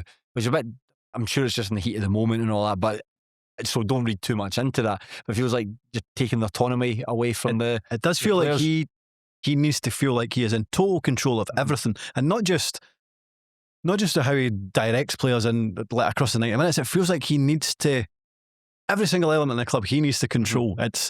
He's an extraordinary individual, and I hope it works again this season. And that's why I think that I don't think he would work elsewhere. There was times, maybe even like after that 24-25 season, it had gone so well and surprised so many people, and where everything he seemed to do like came off, and you were going to watch. I remember going to watch them when the 2 times at Meadowbank when they beat the Spartans, when they beat them 5-0. I was like, this team are absolutely amazing, and it was great to be a part of in the stands there, and just seeing this young group of guys absolutely run roughshod over like a team that the fans really don't like. And I don't think he can get a job just because of that. Like, he's similar to like David Martindale to an extent. Not the sort of like the, we know that McIndoe's a sort of questionable past there with some of like money and all that, which is, if you want to know more, it's easy enough to look up in your own time. But because of that control aspect that you need to have, Edinburgh City are the only club that could afford them that. If you were to go into a sort of more, like, just say Forfar Athletic, for instance, no way would you be able to get all the stuff that you want, because Edinburgh's such a funny wee club. You can come and run them the way that you want to. It's basically it's your way, or it just doesn't happen. I think the only club he could leave Edinburgh for would be to replace David Martindale at Livingston. There we go. Listen, if it doesn't work out for Glenn Whelan, you know where you need to go. They've been quite encouraging in the League Cup though. I think I thought it looked very good against an admittedly a kind of insipid Alloa team in the second match day, and then the result, like perhaps most encouragingly, against Stranraer. They looked really good against Stranraer in that 2-0 win away from home. So it's quite encouraging stuff so far. Yeah, very encouraging. It's good to see him like reprising it's like the 4-1-3-2 formation. which is great. That was a system I'd never seen anything as attacking like that before, but it somehow worked. The fact that they've managed to keep hold of Ennis Lawson, which I was really surprised at. I thought that when you see like James Stokes and Quinn Mitchell moving on, I thought Ennis Lawson moved on. I thought he could have gone to like maybe a Southern Albion, maybe even a team higher up, because he's got the qualities. See, when he's got the ball in the half turn, he's terrific to watch in action. And there's the hope that those eccentricities, you've got a good group of players there. There's encouraging signs already that you can go. I mean, Stranraer, I'm not sure what we're going to expect from Stranraer this season. I don't think they'll be quite as strong as Clyde or the Spartans or Dumbarton and so on, or Stirling Albion. But the fact, that's a good sign. Alloa, a team above you, that you've beat them, that's a really good sign. Falkirk and Ayr United, your seasons are going to be judged against teams of that calibre. Always quite positive. You've put a squad together, you've got bigger numbers in place, so it's not just rather than having like 14 players. They're up to 17. You're up to about 17 or 18 players, so that is good. There's a bit of rotation there, and some of the players that have were left over for last season, like Greg Allen, I think was quite a good player. The boy they had for Rangers, so that's a good option there. Something I think he can play all across the back as well, and he's a football player as well, which is something that McIndoe likes, particularly having the fullbacks like as central midfielders. That was something I realised. I really thought when John Robertson left the club, they did lose something with that. So they're a team that are really going to keep an eye on. A big disappointment, however, is basically I don't think we're going to get interviews with Michael McIndoe anymore. I think that Aaron Fraser has left the club. He's taken up a position with Dunfermline Athletic, which is brilliant, and it's thoroughly well deserved, because all that work he was doing for Edinburgh City to make the club so accessible and feel as though, I mean, that's how we became fascinated with Michael McIndoe in the first instance, was through Dave Armstrong, his interviews that he was doing there, and Aaron was able to continue. But because of that degree of access, you feel like you know him, and it gave you such good insight into the games. I'm trying to think, so even though I've watched highlights of them this season, have I watched Edinburgh highlights, or have I watched another club's highlights of them? Are they doing highlights? I don't know. I mean, they play, the fact that it was like Falkirk was one of the teams, Stranraer, Ayr United do highlights. Because they were at home to Alloa, but I'm now wondering if Alloa do highlights. If I watched Alloa's highlights, I don't know if they're even doing highlights, which is a shame. It should be a real shame. It's a real shame. I mean, the interview. I mean, the good thing is we're getting now to a stage where there's more and more clubs doing highlights. So you're likely, if it's like if they're playing Clyde or Stranraer, really you'll get an excellent highlights package. Kelty will still do highlights, hopefully. So they will still get highlights of varying degrees of quality. But if they're at home to say Forfar, you might not see that at all. You might not see anything. You could see like a 6-0 win, and you'll not see anything. And it's disappointing as well. Like I know everyone. I don't want to criticise people because everyone's like doing their best and trying to work hard for the team, and they'll be doing it for like no money. But like AI slop that they're posting, there's a particular style of AI generated image for posters that people tend to use, and as soon as you see it, it's just a massive turn off, and it just looks quite shoddy. But hopefully there's someone that can come in and can reprise what the hard work that Dave started and Aaron was able to take on. And good luck to Aaron, because it'll be a great time, showing that he's got a real degree of aptitude and a real flavour for it. So I'm hopeful. I'm going to have Edinburgh City to win the league. I'll have them in the playoffs. Right. Well, we'll come back and then we'll see. We'll see who's right. Listen, someone has to win the league, and it's going to be Edinburgh City. We will move Shaughan from one city to another. On last year's Big Preview podcast, we doubted Elgin City would reprise their top 4 finish from the previous season. One of their fans quote tweeted the tweet from the Terrace account promoting the show, and they said, "Another one to be bookmarked for the future." Elgin City would have finished last season in 6th place, and this man would never be heard from again. Now, the Black and Whites were undone by a lack of consistency, and they would spend most of the season bobbing around in mid-table. There were a couple of weeks towards the end of the campaign where they put together a 3-game winning streak that would lift them into 4th place. But after taking just 2 points from the final 5 matches, they would fall away, and Forth Athletic would sneak in instead. Now, on Thursday, 7th of May, the club posted a statement on social media saying that Alan Hale (brackets left) had been, quote, suspended from his duties with immediate effect pending an ongoing investigation, end quote. And the manager was sacked from the club 15 days later. A statement read, quote, following the conclusion of an internal investigation conducted in accordance with the club's policies and procedures, we can confirm that the men's first team manager has been dismissed with immediate effect after finding a gross misconduct. Now, his assistant Stephen Laird was promoted to manager on Tuesday the 26th of May, and the details of Hale's alleged offence have never been made public, so no idea what it was he was dismissed for, but we can imagine it must have been pretty serious. Everyone at the club appears to have moved on from that, and they're all gearing up for this season. Now, they didn't have the best of League Cup group stages, some decent performances, maybe without the results, lost all 4 matches, but they have signed quite smartly. A couple of imports have caught the eye, which begs the question, Shaughan, will they challenge for promotion, or will this be another season, their 27th consecutive season of jobbing in the 4th tier? It maybe comes down to how good a manager Stefan Laird is. I suppose we'll find out. I think there is the basis of a decent squad there. I think, as is the case with a number of clubs, their location works against them. We've had so many young players coming in from Aberdeen and Ross County. How good these players are, I don't know. Over and above that, I still think they've brought in a couple of interesting additions. Whether there is enough in that squad to challenge for a top 4 place, I must admit I'm not so sure, unless it turns out that Laird is actually a decent manager in his own right. I actually read an interview with him. It occurred to me I didn't know that much about him, so I kind of stuck his name in and searched him, and it was quite an interesting interview. It was when he was assistant to Alan Hale (left), and he was talking about, it was an unusual interview because it appeared on the club website. You know how, like, quite often it's fairly bland stuff. It's all fairly kind of cookie cutter. But he was talking about his career in general. So he'd been at Blackpool as a player and got a really bad injury. Came up, I think he went to Rangers, but he never really recovered from that injury. Might have went to Blackburn, and I think at that point he realised he was going to have to chuck it. And then fell out of love with the game and didn't really know what he was going to do with himself. Went to uni and then dropped out from that. And he was actually talking about the fact that if it wasn't for his family, he was essentially going down quite a dark path. Wow. Now, what that consists of, I suppose you can kind of presume. Then he got involved with the Aberdeen women's team, right? And then eventually became Hale's assistant at, was it Nairn? They were at Huntly. And now he's talking about the fact that he has this opportunity as assistant manager at Elgin, and he's essentially fell in love with the game again. Oh, that's class. But he was talking about what his ambitions are. And you presume that, well, I don't know what you presume, but I wasn't expecting him to say, my ambition is to win the Champions League.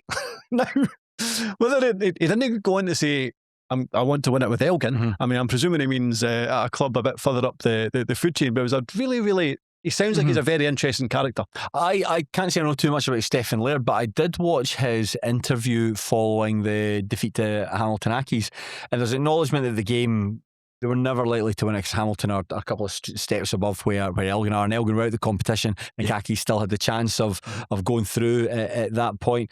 But it's a really interesting promo. The interview is about 6 minutes long, and he was talking about tactics, and he was talking about mistakes that they made, and Elgin did make a few mistakes in the game, but just like a really good promo. I mean, I didn't know what to expect, but I think he talks about the game very well, and is definitely someone worth keeping an ear out for as the season progresses. And in terms of the players that he's brought in, you said the location has counted against them, but they have brought in some, I say, like the Central Belt, like that's the absolute centre of the universe. But like Matty Grant has come in from Johnson Borough. I remember I think he was a winger at Stranraer, and has now basically been converted to fullback. He had a really good breakout season at Stranraer. Wasn't as good the second campaign, then dropped into like the West of Scotland football, but now he's had the chance to rejoin the SPFL. Very keen to see how he gets on. And Liam Scullion was a signing that they made from Clyde. Yeah, I'm quite surprised at that, to be honest. Now Scullion had missed almost all of last season through injury, so I think this is a chance for him to recalibrate. But the social media signing was trumpeted with text that read, Liam has turned down offers at other League 1 and League 2 sides to join us after being impressed by the club's plans. We are sure our fans will see this as a tremendous signing. Well, I can see that. I'm surprised he's turned down offers in League 1 to sign for Elgin, but if that's what they've said, then you need to believe it. They've entered a cooperation agreement with Ross County. Callum Brown and Lewis Mackay have bolstered the squad. These are young guys who are just teenagers that are going to fill out a couple of positions. And it's a couple of players, perhaps the more smart ones are the not necessarily strengthening the squad, but just keeping players who were there last season. And that is like Oliver Quality, who didn't quite cut the didn't quite make it at It feels Peterhead. like there's something there with There's him. something there. There's something there. The fact that I think he travelled from New Zealand to play for Peterhead. So hopefully Stephen Laird can basically unlock that talent that quality has. I think he's capable of being a good striker. He's looked quite good in pre-season as well. I think he scored in a couple of friendlies. And then Morgan Neal and Evan Towler have come back on permanent basis from their loan spells, which is good. Although Morgan Neal did give away a penalty against Hamilton, and in that interview that I mentioned, Laird did go into detail about what Morgan Neal should and shouldn't have done in that situation, which I found really interesting from a manager's perspective. And in terms of the players that have departed, Ryan Sargent left for Fraserburgh. That's a big one, isn't it? I thought it was a bit of disappointment. I mean, he left for work and for personal reasons.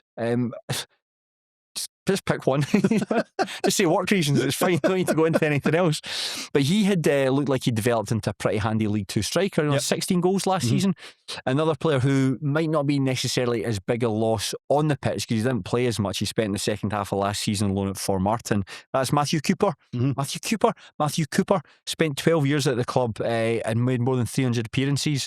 I think they're doing his testimonial later in the year. So hopefully he's enjoying back playing again. I think that just he had injury issues, and when he did get fit again, there just wasn't a place for him in the team. So he's on at Formartine and he's going to kick on in his career. So best of luck to him with the next steps. Yeah, very much so. But Sargent does feel a blow because, like, when I think up until maybe last season, if you think about, like, Kane Hester was supposed to be the forward that could potentially lift them from a mid-table side to a promotion candidate. And it feels like it's not really worked for him up until this point. However, it was almost like Sargent made you forget about Hester to a degree. I think I was thinking about Hester because it's something we've spoken about the last couple of years when he was at Montrose, then when he returned to Elgin. I think we may have to accept that Kane Hester's not the same player that he was. That kind of sparkle that he had for those 2 years prior to getting his transfer, it might not necessarily longer be there anymore. And I think we'll be, he got 15 goals from 50 matches during his time since returning to Elgin. And I just think that you're probably going to get about, if you get 10 goals from him this season, I think that's you've done well from him there. I thought there was a couple of wee instances in the game at Starts Park. Of course, you'd have seen him. Where he looked okay. That was the score. That was Wraith Rovers 3, Elgin City 1. That was the first League Cup match. What did you? When you had a chance to look at them, what did you think? I thought they were decent. At one point, because I think I went to 2-0, and I was like, Wraith could really pull away here. Yeah. But to be fair, I mean, it feels like maybe the heads did go down a bit against Hamilton. That certainly wasn't the case at Starts Park. It was Colotti actually that got them back into the game. Quite a nice finish. So no, I was reasonably impressed by them. Yeah, that's good to hear. They've got go through the team as well. They've got Jack Murray, excellent centre back. Yep. He's reads the game well, good stopper. Also play the ball out from the back, and I'm sure that Cali Thistle, I say I'm sure, like I've read a post in Pine Bovril, I'm sure they were interested in him. But I think there was street talk that Cali Thistle were interested in signing him, but I think there was a wee snaggle over the fee. Yeah, he is very, very good. Yeah, he is very good. And on top of that as well, Brian Cameron has signed a contract. He will be spending his 20th season at the club. Incredible. That is extraordinary, man. That he made his Elgin debut when he was 14. Sorry, joined Elgin and made a child violation law there. Sorry. No, he made his debut in 2008. I think he must have joined as a Wayne. He made his debut in 2008, made more than 600 appearances for the club. And I'm sure he's had opportunities to move on in the past. There was a period maybe about 7 or 8 years ago when he was genuinely like a top end League Two player, and he could have moved on. But I think similar to what we're saying when we talked about him earlier, he feels like the kind of player that's just geography is the reason why he's staying there, because he lives in Elgin and it's just convenient to him. But I'd like to think that he can stick around to make 20 years of appearances, because that seems, in this day and age, that seems unheard of. I wonder if we've got a second testimonial. Do you get second testimonials? I don't know if anybody's ever had a second testimonial. There's no reason why you wouldn't. We'll ask Brian Cameron next time we see him. Brian, did you get a second testimonial? No, they didn't offer one enough. Bastards. You'd have to give him that, because I'm surely if you stuck around that long, people kind of forgot that you've had one already and want to celebrate you again. I think it's worthy of a second testimonial. That's just an incredible achievement. So good on him. He's not quite obviously a bit diminished in the middle of the park. He's not quite the same box to box lower league Frank Lampard that he once was, but he's still very effective there, and he's quite effective when you put him alongside the likes of Mark Gallagher, Russell Dingwall, Jack McKeever, all kind of they're a bit more energetic, particularly Dingwall, and you've got you can chuck in like Mirko Virtanen, and they're a decent ball winner, so they've got good options to pick from in the middle of the park. I was actually surprised that Virtanen went up there, because I kind of feel like he could play at a higher level. I know when he emerged at Arbroath, you're like, well, goodness me, this boy could have a decent career. And actually, it kind of hasn't. Feels like it's fizzled out to a degree. But I do think he's very good for Elgin. I do think he could be playing higher. Aye, he was okay at Alloa. Aye, sometimes maybe like we were talking about the Accies players there. Sometimes, for whatever reason, you just kind of reach a level, and he's maybe just reached sort of like mid-table for League Two. There was the fan that I mentioned at the start crashed out on social media a couple of months ago when it was pointed out that Elgin City had spent 27 years in the 4th tier. Now he wrote, "Get your cheap shots in, get your digs and all the usual shit that's thrown towards us, but see, when we do get promoted, and mark my words, it is coming, we will have celebrations that for the rest of our lives will be proudly remembered. This is a club on the cusp of history." Shaughan, an Elgin City on the cusp of history this year? Not this year, no. I think they will have, as I say, maybe it depends on how good a manager Stefan Laird is. There's definitely a decent enough squad there. It's capable. But I think we've probably already went through a number of other teams that certainly on paper look like they have certainly a better squad. So I think they'll come up short in terms of a playoff spot. I think they'll be absolutely fine, but I don't have them top 4. Yeah, bookmark this. Elgin, 28 consecutive years in the 4th tier. Brilliant. We will move on, Shaughan, to Forfar Athletic. And now, there are many good things about the playoff system. I love it, and I know you do as well. You know, since its advent in the 2005-2006 season, it has added jeopardy, excitement and thrills to every single game in every single division. And it gives teams the opportunity to turn from also-rans into promotion hopefuls with a perfectly timed run of results. And one of the very, very best examples of that from last season, for Athletic. You know, for the best part of the campaign, they had shuffled between 5th place and 8th place, but they took 13 points from the final 5 matches that would see them nudge ahead of Sunrar and into 4th. They took on Hamilton Academical in the playoff semi-finals, but they lost 5-2 on aggregate. Now, I think if there was an expectation that Forfar would repeat that finish, recent events would make that seem very unlikely. I don't think their transfer business over the summer window has been particularly good.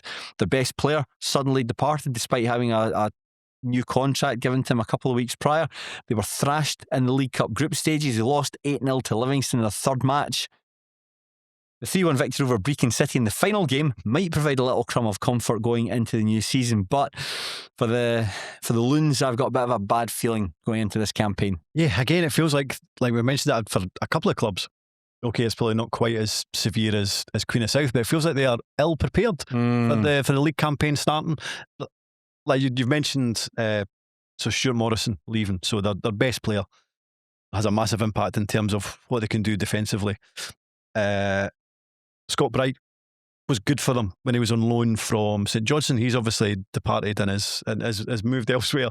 And then Jake Sutherland was so important for them at the top end of the park. Again, he was on loan from Dunfermline. He won't be coming back. And I can't say I'm overly enamoured by the kind of standard of the player that they've brought in so far. And there's very few players come in. Again, not entirely sure there's that much to get excited about. And even one of the kind of handful of players that has come in, so it's like Neil Stafford, goalkeeper on loan from Hamilton. I think he's quite good. But then they've got Mark McCallum, so it's not a position that they needed strengthened in. I quite like Aaron Arnott, who's come in from Kelty Hearts. Again, I think this might be his level, but I think he is quite good at this level. Other than that, Adam Brown, I suppose, has been okay for Stirling Albion. Maybe less so last season, but the season before that he was very good. But they need more than that in the door as quickly as possible. Very much a team who will be waiting for full-time sides to finalise their squads and try to see what they can get on loan. I got a look at them on the first game of the season. Stennismere beat them 2-0, and I think it could have been a lot worse. Darren Jameson had nothing to do in that game at all, so he certainly made up for it in the last 2 matches. But this was a game where It was a Stenny side that were very much trying to figure out what Marvin Bartley wanted them to do. Very much kind of playing at half paces. Players were just come back. I think they only had a handful of friendlies before getting back into it. Even so, they were miles ahead of Forfar, miles ahead. They were just so much better. Their ball retention was a lot better, just faster than them, as you maybe expect from a team from the Championship to a team from League Two. But what I found with Forfar is that had it not been for some great saves from Stafford and a bit of poor finishing from Stennismuir, it could easily win out at 5. I don't necessarily think that would have flattered Stenny, because that basically scored with every chance they had. But certainly there was a gulf there. But it was just the key things I noticed there: lack of flair. Like, there's a real lack of pizzazz there, a real lack of showmanship in the park. No fast players, nothing going on up front. Now, I know that might have changed with Martin Rennie. I think he had missed a couple of games through injury. So maybe with him being back, that you've got actually a focal point in attack. Although Martin Rennie's not necessarily like a target man, but you know what I mean. You've got a presence. He's a presence up front, or more wide right, actually, to be more to the point. But it just felt as though you watch that team, you just think, this is a side that's really, really going to struggle here, just because it's so little about them. And I know that they'll come up as that was a hard group for particularly for Brecon and for Forfar, because you were coming up against like 3 Championship sides, 2 very good Championship sides in Livy and Thistle. But for Partick Thistle to beat you at home 4-0, that's demoralising. And even worse than that was when Livingston beat them 8-0. That was a score. You might have been the same. Get to 10. You know, that's a horrible thing to say, but when you see a score like that going in, I think there was 8-0 with about 75 minutes. And I think that basically Livingston had to make a change, or they had to take a player off because of injury. So they finished the match with 10 men, and not through infringements or anything like that, just because of injuries. So it could have been a lot more grievous for them. I mean, beating Brecon 3-1, that's a wee confidence boost going into the season. You know, Brecon, I'm not sure what the standard for the Lowland League East is like. I wish Brecon all the best for the season, but even you've got to win. You can take that in, and maybe you can. That's something to build on. A very small crumb of comfort, though. I just think. I think Forfar in general as a club, it just feels like, and I don't mean Jim Weir, but in terms of probably above him, it feels like it's a team that maybe behind the scenes they need fresh blood or fresh ideas. It just feels like that. Like Forfar there's been a bit of a negative connotation about them over the last few years. You think back to like crowd bother, for example, at the stadium. Just at boardroom level, it feels like. It's not the boards that are going out there. No. But I think whenever you look at the club, it's hard to be positive about Kit launch. Kit launch was a perfect example in terms of how amateurish it was. So the initial picture was, funnily enough, the strip completely creased, just absolutely creased to bits. Then they showed you a number of, because it's like, is it our club, our town or something is the. So I think the idea was you showed the strip at various points throughout the town. The first one was it was hanging up in a local bakery. There was hardly any baked goods behind the strip. They had it in a park, but it was only image where they'd turned the strip around and it was Craig Slater's name on the back, but it was just swinging from a tree. So it looked like something terrible had happened. It did. It looked like some sort of like he had drowned at the local reservoir, and that was like a tribute that was left him. That's what I looked when I saw it. It looked like a tribute. It looked more like a tribute to Craig Slater than it did for a kit launch. And it's like, well, who behind the scenes is signing off on that? I think, that's good.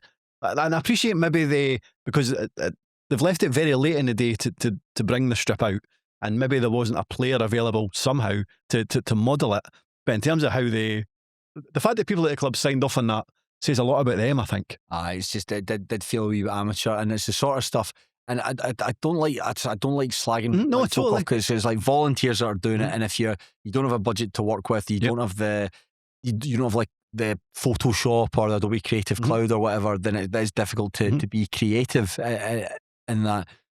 But it did feel a bit very much, will this do? You know, if it was time for kit launches, you want to see your star striker wearing the kit. I mean, Stennismuir's away top came, it's Ross Meakin that's modelling it, and like probably the most, next to him and Gregory Cannon, the two most identifiable players within that team. Strip's a wee bit esoteric at best, but it's nevertheless, that's how it should be modelled, where it's on the pitch. Or another good idea where you've got like, I quite like the idea of where you get like a club legend to model the kit, like somewhere where fans would go before the game. I always think that's quite cool. Stuff like that. It just did feel just a wee bit kind of like slapdash, and I've no doubt the people behind the scenes are working hard to do it, because it's a difficult job to do and stuff, especially when you're working no money. But it felt as though it wasn't great, and it just feeds into all the point that you're making. Yeah, very much so. I think Jim Weir is a good. I think managerially, I think Jim Weir is absolutely fine. You're just saying that because you did an interview with him and you don't want to criticise him. No, but like the fact they got him in the top 4 last season on presumably another limited budget, but the fact that it feels like he's something to go back to the well again, and whether he's able to do it this season, I must admit I'm not so sure. And I don't mean getting them into the top 4. I mean even having them particularly competitive this time around. Yeah, they just didn't, in that game against Stenny, they just didn't look like they had anything about them. Like I say, that you kind of want to see, at best, the close was Scott Shepherd chasing someone down. That's the most energy that we got from them. Just like easy to play against, easy to play through. And like I say, it's a Stenny team that aren't particularly good at creating chances. They still need a work in progress at creating chances, but they did find it quite easy. The only thing you can cling to from a FOFA perspective is that was a really hard group. So the fact that they're in there with 3 championship clubs, so you expect to lose all of them. I suppose it's the nature of the defeats that's a concerning thing. Just creating nothing against them. I mean, in terms of creativity, I suppose we'll be looking for Adam Brown to do that. He's coming from Stirling Albion, a player that I absolutely adore from his time at the Warriors. Not the most mobile of players, and won't contribute too much without the ball, and that's a challenge for Jim Weir. You've got him and Blair Alston in the team. How do you fit them in? I think that's something that Alan Maybury found last season when he signed Ross Cunningham from Kelty Hearts. How do you get Adam Brown and Ross Cunningham to the team? Players that want to drift around the fringes and then come to life with the ball. Great idea in theory, but that means you've got to get 9 absolute workhorses that are going to feed them the ball. So Brown certainly likes to operate on the left-hand side of a 4-2-3-1, where he can come inside onto his right foot and dig balls in there. And on top of that as well, he is a fabulous set-piece taker. His corners and his free kicks are really, really good, and they're worth, I think you get double-figure assists just from set-pieces alone. It's just, how do you get him into the same team? How do you find a formation that can play to the strengths of 2 guys who are much better with the ball than they are without, when you aren't going to see much of the ball in the first instance? And then they've also got Craig Slater, who's maybe in a kind of similar vein as well. Yeah. It feels like a difficult kind of circle to square. I suppose Slater in the middle of the park, there's a bit more of an expectation for Slater to put himself about and get wired in, but Slater isn't as mobile as he once was. Still a good technical player and someone that's got a good range of pass and all that, but just kind of struggles to shift around the pitch a wee bit, and it's not his fault. It's just that there's a reason why somebody has abilities playing at forward. It's just that he's had injuries throughout his career. But it just felt as though you've built up that head of steam after a good finish, and it just felt like from Stuart Morrison leaving. Just the statement I've got on the website: at the time of putting pen to paper on a contract extension prior to the end of last season, Stuart had made clear his desire to play at a higher level. Having unfortunately missed out on promotion ourselves via the playoffs, this triggered an option for Stuart to depart Station Park for another club in a higher league, should they meet an agreed release fee during the transfer window. Our both have now tabled an offer which has met this requirement, and will therefore be obliged to allow him to speak to Stuart to agree personal terms. Both parties have now reached an agreement in this regard to allow them to conclude the transfer. And it felt like that you've just finished in 4th place, maybe unexpectedly over the course of the season, but you finished in 4th place. Let's see what the new campaign brings, and straight away your best player. Deflated. Yeah, pretty much deflated. But I mean, there's try to be positive. Try to be positive with all the clubs. I mean, there are some like decent guys there, like Matty Allen, decent enough defender. Looks a bit like the YouTuber Pro Jared. Don't know him. Look him up. I always quite liked Taron Linus. Yeah. I know he's like just a very ordinary like fullback, but there's some quite likeable about him. Mark Watley's still there. He's more moved into the coaching side of stuff than really? Linus. Yeah, maybe we've seen him less on the park this season. Right, okay. But in the middle of the park, we've talked about the middle of the park. Up front, you got Scott Shepherd, hard worker. Yes, I mean he's full of endeavour. That's maybe about it. Unfortunately, he doesn't have a lot of goals in his game. I signed Jamie Richardson from Dundee. He's yet to score. Ross McLean on his day is quite a tricky winger, but he's never necessarily prolific.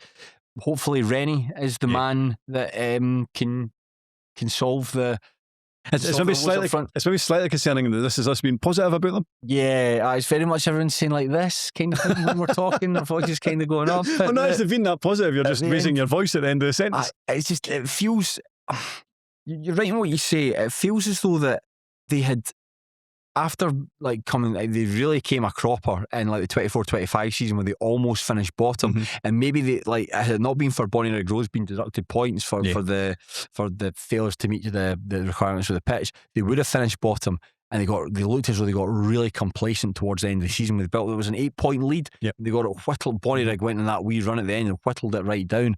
So you think after some of that, I look at Stranraer for instance, and Stranraer are really doing their best to avoid that thing from happening again. And because of their location, because of finances, they've been quite innovative and quite creative in ways that they're trying to avoid doing that. I mean, we'll speak about Stranraer obviously, but it feels like Chris Aitken and Steve Aitken and Martin Fellows, who's now been promoted to assistant, they've got like really interesting ideas to how to take the club forward. And when we interviewed Chris Aitken after he won Manager of the Year, I found it really interesting that he's like quite keen for I wouldn't use the term drinking culture, but he wants folk to enjoy themselves, and that's like the reward for being there, for travelling down to Stranraer. It looks like it's quite a fun place. You give players from the West of Scotland Football League the opportunity to basically show yourself in the SPFL, and if you do well, you move on. You know, which is great. So that's how Stranraer are dealing with the looming threat of dropping out of the SPFL. But it just feels like Forfar aren't really doing that. Yeah, it feels like they're getting sucked in. Yeah, to a degree. I don't like the idea of spending money that you don't have. I don't like that. Like the idea of when we talked about Montrose, that ambitious aspect in terms of like just spending as much money as possible to get yourself in a situation. But just when we're talking about Stranraer there, that to me is ambition. Yeah. Like I mean, every club wants to be as good a level as you have, but that's been driven by people at the club, and it's not just the Aitken brothers and Martin Fellows. There'll be people behind the scenes that want to push those standards as well.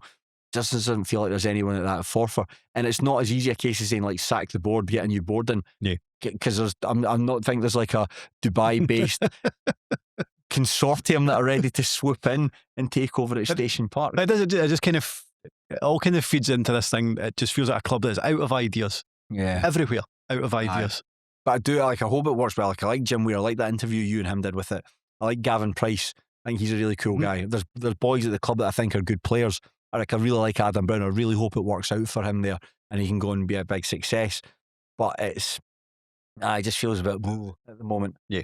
I have them in Annan as it stands fighting it out for that bottom spot. Yeah, because when I kind of look through the rest of the teams in the division, it's quite difficult to pick out a side that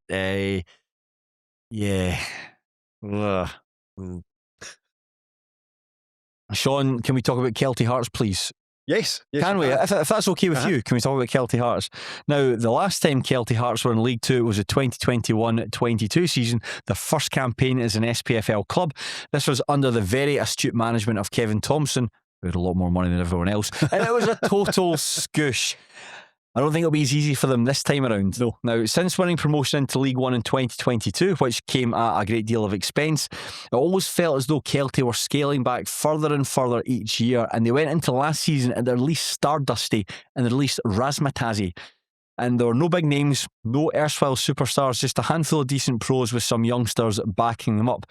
They would take just 6 points from the first 18 games, and that was a ruinous run of form that would send them to the bottom of the division and effectively keep them there for the rest of the season. Now, injuries would play a big part in that, and I do think Kelty Hearts were massively unlucky with some of the players that they had unavailable at points last season. But I think O'Ware's team just didn't have the quality to compete at the level. Now, the club were taken over in January by an American consortium. When the club takeover was complete, they said they had a 5-year plan to compete regularly in the Championship. Despite the relegation, O'Ware will continue as manager this season and lead the club through the early stages of the journey. Arbroath were a team that they wanted to aspire to be.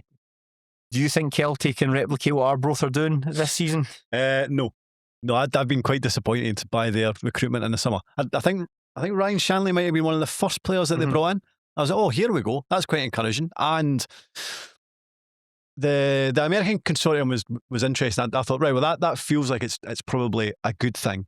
Then I read an interview that whoever the main guy is, I forget his name. Yeah, I've got it down here. It's Jordan Gardner. Okay, so he had an interview in the Herald, and I think I mentioned this last year, where I thought it was a weird thing to bring up, and maybe it's different because it's American sport, and he's talking about what he's done and what he achieved, but he was talking up the couple of seasons he had with the team that he owned in America. But then he spoke about the fact that, and then the next season it didn't go very well, so I just closed him down. I put him into abeyance, and I was like, "Whoa, that doesn't augur well." So I'm a wee bit tentative about him as an owner and this consortium. But I did think, right, okay, do they have some money that they can inject into the club that will allow them to potentially bounce back to League One at the first attempt? I don't think I'm seeing it from what they've done business-wise so far, other than Shanley. I know you think Higginbottom could be a decent signing. Sean, that bonus podcast was pulled together very last minute. I'll say anything in those podcasts, mate. Other than that, no. I mean, somebody like Callum Hanna, who has been playing, now he signed for Wraith Rovers from Kirkcaldy and Dysart. And it's quite a good story because he's a Wraith Rovers fan. Oh, nice. He is from the area. Pretty much right from the word go, you were like, he's not going to make it. Not at a championship level, certainly. I remember seeing him on loan at Clyde. And then he went to Clyde. I remember seeing actually it was like a ball played out to him and it just rolled under his foot and went out, and you could kind of see. I remember actually, weirdly enough, kind of like seeing him looking down at Darren Young and just kind of wincing at that, and the noise of the crowd and all that. I think he maybe initially went to Montrose in League One, didn't impress. Then he went to Clyde, like, well, maybe at League Two. No, I mean, he couldn't cope at that level. And now maybe he's improved as a player. I don't know. He's not played a lot of football at all. He has been playing for them. I'm surprised at that. But if that is the kind of calibre of player that they're bringing in, I know they've brought in, like, is it Finn Moffat from Stirling Uni, Zach Flatman from Hamilton. It's not names that are getting the juices flowing, put it that way. No, you're right. I'm going to agree with a lot of stuff you said there. When they signed Ryan Chandler, I thought, that's quite interesting. He's like quite a hard-working, combative, I'd say that, and I think that he could link quite well with Craig Johnson up front. I think if you had the pair of them up front, it'd be an absolute pain in the arse to try and defend against. And maybe Finn Moffat, I think that I'd never seen his surname spelt like that before. Moffett. Never seen him spelled like that before. But I think he had done quite well at the University of Stirling. 15 goals in 31 appearances in the Lowland League. So to translate that is 2 goals in 31 appearances in the Lowland League last season. But he's 22-year-old Northern Irish striker, so he might be a bit of a gem there. Then the other senior players came in. I thought Jamie Smith was a good signing, like a good goalkeeper. Yeah, that's true. You know, like he was he'd gone from Accies to Livingston when Accies were kind of going through their basically trying to get rid of as many players as possible. Well, I think he'll be a good player. I think he'll add a bit of quality to the position after Kyle Gourlay departed to Beacon City. But the older players they brought in, like Callum Higginbotham, you know, quite a canny operator, I think, quite wily, and on top of that as well liked by the club for his exploits and helping establish them in League Two and winning the title with them. I think Conor McManus coming in from East Fife, not particularly mobile, but technically very good, and I think him and Alex Ferguson can form a good partnership in the middle of the park. But it's just there's no one other than Shanley who was like, there's no one there who've gone like, you know, like when Inverness Caledonian Thistle signed Graham Shinney, that was maybe that's the you could do the what is the equivalent of Ben Heal going to the Spartans? Wraith Rovers signing Zach Delaney. And then Lewis Hodgkiss going to Stennismuir. And then you wonder about Tam O'Ware. Like, there was at points last season where he just looked like he was not enjoying his time at the club. And I know he's got probably has it. I mean, he must have an affinity with the club, but it didn't look like he was enjoying himself whatsoever. I actually wondered if, when they brought back Michael Tidser to be his assistant, I wonder if he would eventually step up to be the manager. That might still be the case, because I feel they have to start strongly this season, or he may be asked to depart. I mean, the interview with the chairman, there's an interview on the website. I went back and read it from January. It's quite interesting, and the stuff about the 5-year plan to try and turn Kelty Hearts into a championship club, like, calm down. Like, let's be honest, calm down. There's only so many clubs that can participate in the Championship. I mean, Kelty are a village team. They're a village team. For a team as small as that, let's not kid ourselves. Like, unless you're going to do a Gretna and put tons of money and completely artificially inflate it, far beyond the levels they were spending when they were in the Lowland League to get into the SPFL in the first place, you're going to be like probably a job in like League One and League Two clubs. And there's no shame in that. But let's be realistic about what the limits are. And I think that if they do want to have this 5-year plan, and it's all been well thought out and carefully put together, and if they want to execute it, then a new manager might be the direction they want to go in. I mean, it's still days they could go and win the division, so who knows? But that's the obvious thing. If he doesn't get off to a good start, I think that'll be the thing they'll change first. You're right in terms of what you say about where it's like. Have you seen that meme of the guy's like his Facebook profile picture, and one of the replies is like, a smile would be nice, and he replies with, there's nothing to smile about in my life. That's what Tam O'Ware's like. He cut such a miserable promo. Like, even the guys, like, I'm thinking, like, I'm not to compare him to Michael McIndoe, but even Michael McIndoe lost. Like, he was still like beating. You'd get like try to pick through the positives of it. Like a Gary Naismith promo, for instance. Like, these were really interesting. But we're just like looked like he was just like really upset all the time. Like, he'd just been told like really bad news before he got on. And I think if that's how he communicates to me, it might be completely different when he's communicating with his players and so on. But just how do you? If the guy looks like he's not enjoying themselves, do you expect the players to enjoy themselves? I think it's the other reason why I worry about Tam O'Ware is because it's been like a difficult period under his watch. You know, he deserves a degree of credit for how he picked up the pieces after the Charlie Mulgrew experiment. I mean, that went to shit pretty quickly, and Ware had to basically guide the team to basically just keep the ship steady for the rest of the season, which he managed to do. And then taking on that job, just an abysmal start. I mean, Kelty were, the times I saw them, they were always like reasonably competitive, but just off it. Just in terms of it's like Cove Rangers, for instance. You know, Cove Rangers last season, I thought Cove Rangers were never as bad. I thought you always had to work hard to beat Cove, which most of the time you did, just because you had that wee extra degree of quality.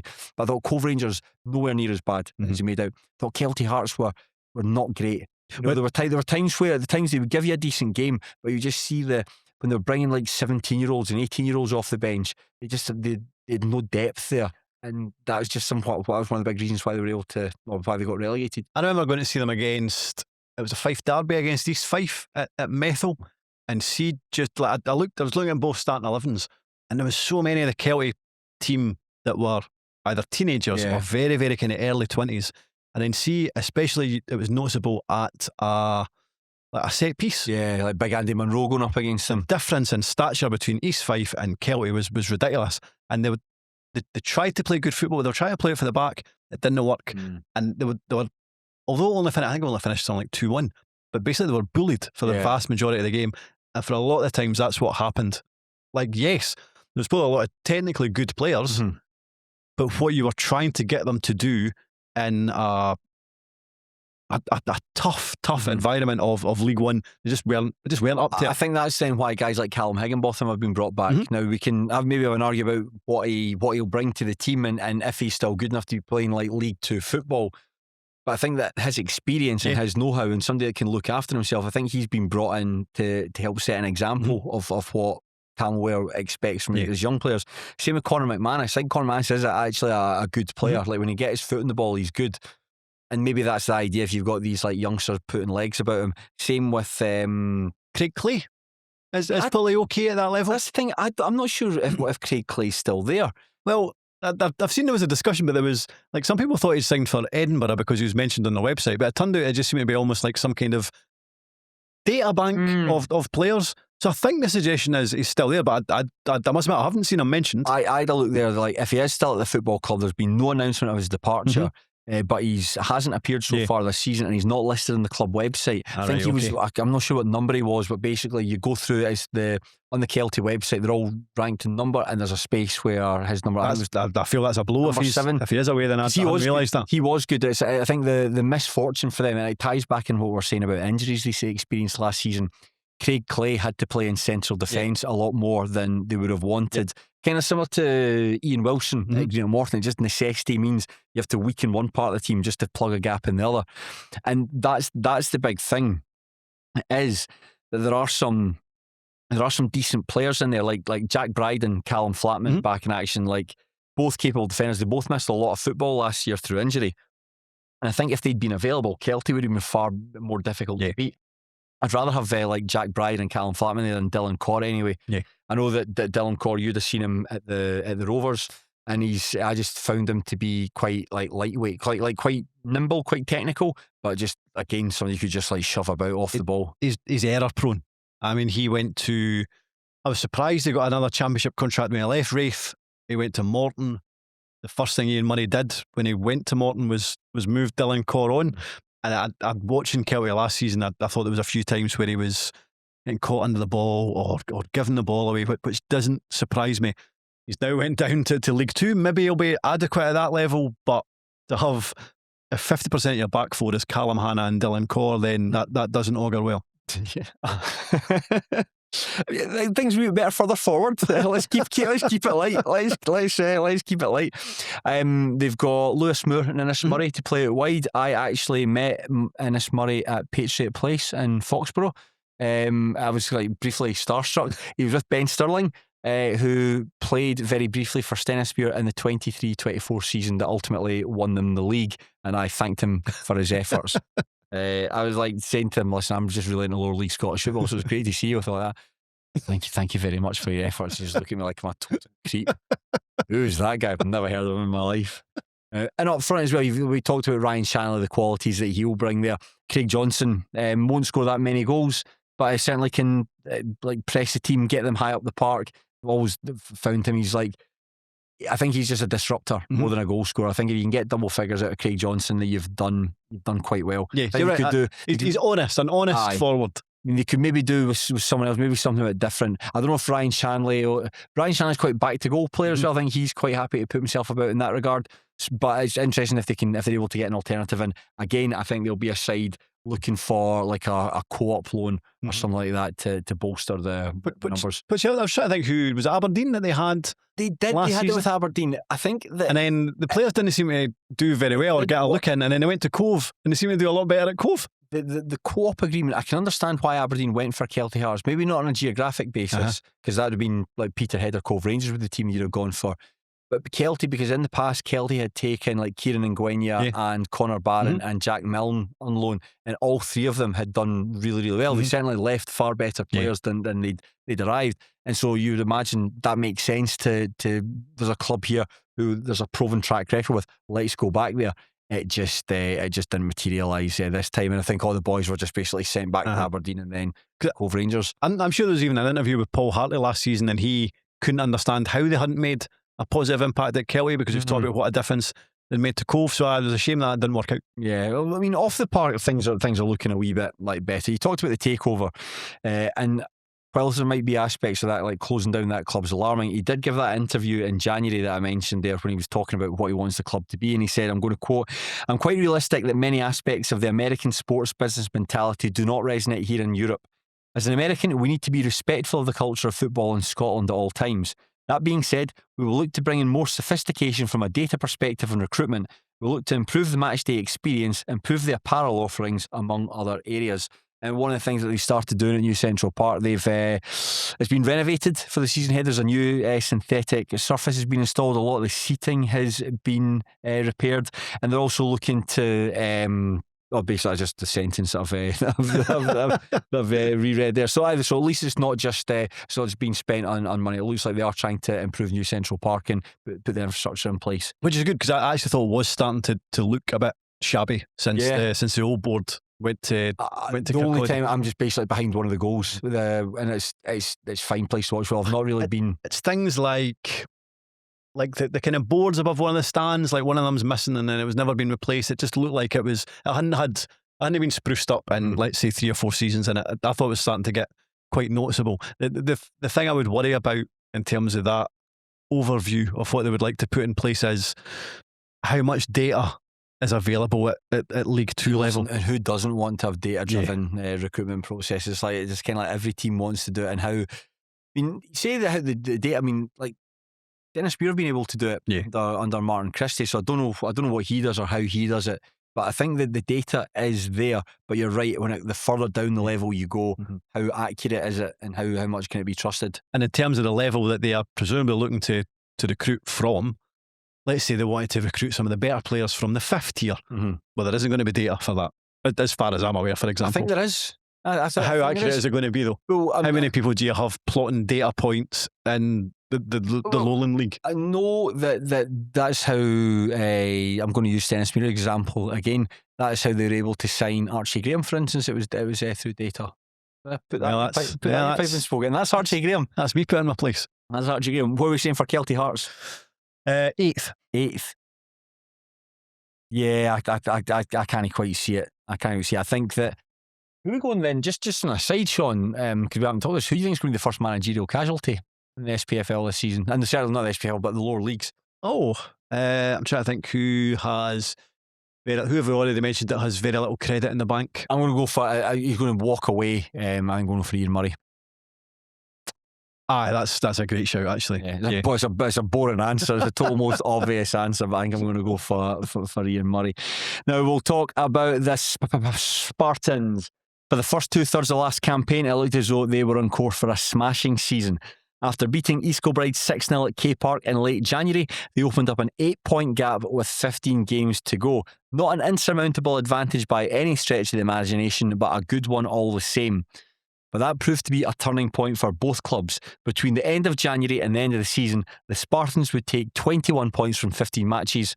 East Kilbride would take 34 points from 15 matches. Kilby would overcome their disadvantage, move to the top of the table and stay there. The Spartans, meanwhile, fell to second place and would finish 5 points behind before losing to Clyde in the playoff semi-finals. And perhaps one of the reasons that the Spartans weren't able to really push Kilby at the top of the table, it felt as though they had a really good starting 11, strong starting 11, couple of handy players in reserve, but beyond those 12 or 13 players, Dougie Samuel just didn't trust his squad, and they ran out of legs to keep up with East Kilbride. Now, there seems to have been a bit of a change of direction in terms of recruitment policy. Several relatively big names have been moved on. They've been replaced by unheralded youngsters from Premiership sides, a wildcard pickup from the Lowland League, and I wonder, Shaughan, will that be enough to win the title at the 4th time of asking? I mean, if we think that it was like squad depth was a bit of a hindrance last season, and it feels like the squad is even shallower this time around. I know what you mean in terms of a number of experienced players have left, like Callum Booth, for example, has retired, for example. The other names were guys that maybe weren't getting much of a look at, like Stephen Lawless has, I think, retired, but he oddly didn't. No, exactly, because they barely. I don't think he was fit. I don't think he was fit at the tail end. So it's quite a for Lawless, who did have quite a good career. It's quite a quiet way for it all to finish. I know. I think Paul Watson has now left out. He obviously got that really bad injury. Was that 2 seasons ago? Kieran Watson left as well, who's quite versatile, could play at the back and could play in midfield. And Kevin Waugh, the captain, I think he's probably the biggest departure because he's away to Stirling Albion. So maybe the fact that they've went in a different direction, you're right, it's kind of unheralded players that have come in so far. Younger players, maybe with a wee bit more legs about them. It's a different approach. Whether it's better, I don't know. I've been surprised at how quiet there's some. I don't even just mean quiet in terms of they've only brought in a handful of new players. Just in terms of, and maybe I shouldn't be surprised, but you just very rarely hear anything coming out of the club at all. Like just almost radio silence across the summer break. Yeah, I was expecting. I bumped into one of their players at the airport on the way to the World Cup. I don't know if you know, I was out of the World Cup, like covering Scotland games for the Terrace. Great fun. Watch the vlogs if you get a chance to see them. But I bumped into one of the players at the airport. I was just having a chat with him for a couple of minutes, and I was asking about how the season had gone, and they were just kind of like ran out of puff at the end, and then we're going to see a change in direction. And I thought, that's really interesting. I was wondering if like older players would be moved on, which has happened. And I was wondering if they were going to, like, what that change in direction looked like, because it looked like when you see those guys moving on, right, what are we going to do? And it's just young boys that have come from like academy football. I mean, they were the last team in the lower leagues to make a signing. going by, like, if you're going to take Nary's Toe Poker website, for instance, they were the last team to make a signing. I expected them to bring a bit more stardust in, and I imagine they've got the budget to do so as well.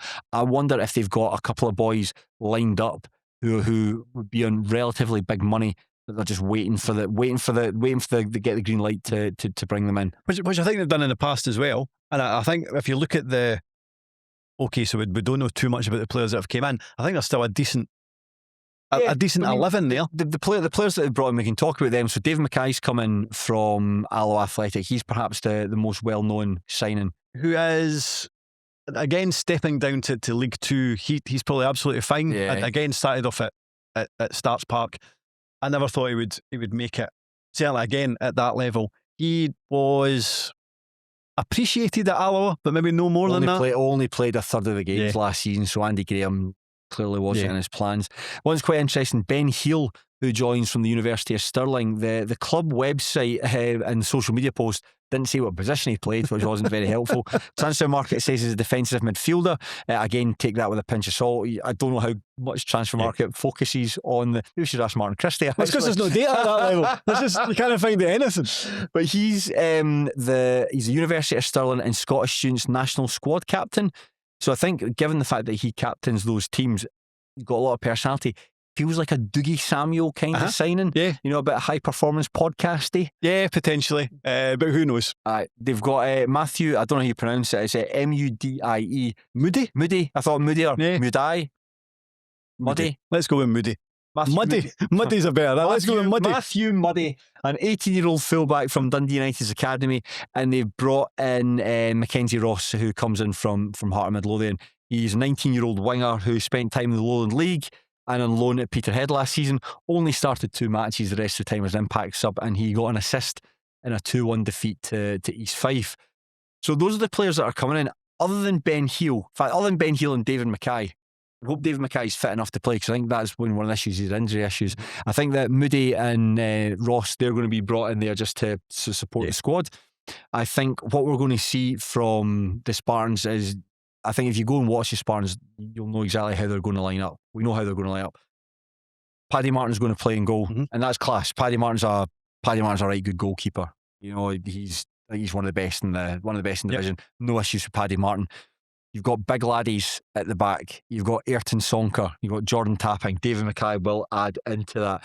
And so when I close my eyes at night and in my nightmares, it's the sound of Ayrton Sonker being nudged gently in the back and going down screaming. Honestly, for such a big laddie, doesn't he have to make a meal of himself? So you've got that. You've got Ethan Drysdale at fullback, and it'll be interesting to see how he lines. I think I'm going to imagine. I think that Jordan Tappin is now basically a right back, but can play in one, and so they've got that small core of about 5 or 6 defenders that can all play across different positions that you can use. Who's the double pivot? James Cragen. Yes. And Shaughan Welsh, yes. 35 and 36 respectively. Still good players. Cragen especially. I think Cragen's class. And I remember when he was playing for Edinburgh City at fullback, I just thought that's class. I must have a thing about central midfielders being played at fullback. I think that's where Heel's going to come in and see. I remember when they signed Welsh, I thought, I think he's stepping out at part-time level. That's basically to manage his injuries, because I think that was a problem at Cally Thistle and not so much at Queen's Park, but definitely Cally Thistle had problems with injuries and had to move down the level. I think he's played most of the games, just like most games, but I do think there's acknowledgement that at 35, 36, they are getting that wee bit older. Ben Heel can come in there and basically do the same thing, but with a bit more vim, a bit more pizzazz. But certainly James Cragen, I think he plays pretty much every week. And Cragen's still got what it takes. It's the areas further forward in the pitch where I think that they're stronger than every other team in the division. Yep, I was pleasantly surprised that they managed to keep hold of Mark Stowe. I think he was linked with a move further up the. I'm trying to think who it was. Queen's Park, maybe? Was he linked? 27 goals last season. Yeah. That's better than 1 in every 2 appearances. Yeah, great campaign. Bradley White, Mark McNulty up top. Ideal. Whatever happened to the McNulty court case? Oh, yeah. I've never heard of it. I don't know. That seemed to go very quiet as well. Completely. Because if that's still bubbling away, then that could be a huge have had a real negative impact on them. I think they'll need to add to the 29-30 season. It's taking that long for it to go ahead. But yeah, you're absolutely right. I mean, the attacking side, he always plays a 4-2-3-1. It's the same like 5 players that'll go between those positions. So McNulty will always start up front. You've got Cammy Russell to go on one side, who's really good, very, very handsome young man as well. Great jawline, kind of looks like a sculpture. You've got little Bradley White, one of the best 30 players in the lower leagues. I understand. Like Jamie Dishington's a good player. Mark Stowe's good. So you've got all these these 4 players that can go in behind the attack with Mark McNulty just knitting it all together. So all of that is very, very good. But it's a bit like maybe similar to Montrose to a degree. Once you go beyond that, start 11, there's maybe a wee bit more. They've maybe got 13, 14, but after that is where it maybe starts to fall away. Yeah, I'd agree with that. And I think that it's worked well to an extent in terms of, because you get quite a lot out of these players. You know, they do play every week. They're not often injured. You know, I think when you go and see the Spartans, like you say there, you can know. I think you'll know like 9 of the 11 players, or 10 of the 11 players that are going to be starting for Dougie Samuel's team. It's just that beyond that, like how good is Mackenzie Ross? You know, has Ben Heal got what it takes to step up and deputise for James Craig? And we'll find out, but we don't know. It's just that that's the criticism, is beyond that, what do you have that can come on and change the game in your favour? Because it is just that reliance on the same 12 or 13 players, and that's what undid you last season, and that's what might have undone you the season previously when you had a 5th place finish. That's right, which is hugely disappointing. And I think if they don't have good fortune in terms of injuries this season, then it might end up being something similar, unless they have additional signings lined up, which there's every chance they do. I think they'll be fine. I think they'll have another positive campaign, but they can definitely do with some reinforcements. Aye, and not just like teenagers to come in there, like guys that actually experience quality. And I do think, I mean, they did it last season. I think with Stephen Lawless coming in, I think that was on paper that might have been an intriguing signing, but given how little football he played at Partick Thistle, it didn't work out. And as we say, man, that's not the best way for a guy with a good career to finish. I think that people maybe have written off the Spartans. Maybe it's the lack of transfer activity that people are looking at them and thinking. I think it's easy to forget about them because they're just never out there. Yeah, that's a fair point. I mean, I look at teams on social media, like the noisy ones, like Stranraer are noisy, and it kind of helps that you've got like a really good like media team there. The work that George Frank and the guys do there is like outstanding. Clyde got a really good team as well. I can't actually wait for their highlights. They were really, really good over the course of the season. So it's that's the conundrum, and the other conundrum as well is. He'll be there. He'll be there for the rest of his days. It's like, but just what if say the Spartans are having a terrible season and they're like in 6th place and they're well off it, and Clyde and Stirling Albion are disappeared over the horizon, what happens to Dougie Samuel? Presumably he'll just be managing the Spartans indefinitely. Yeah.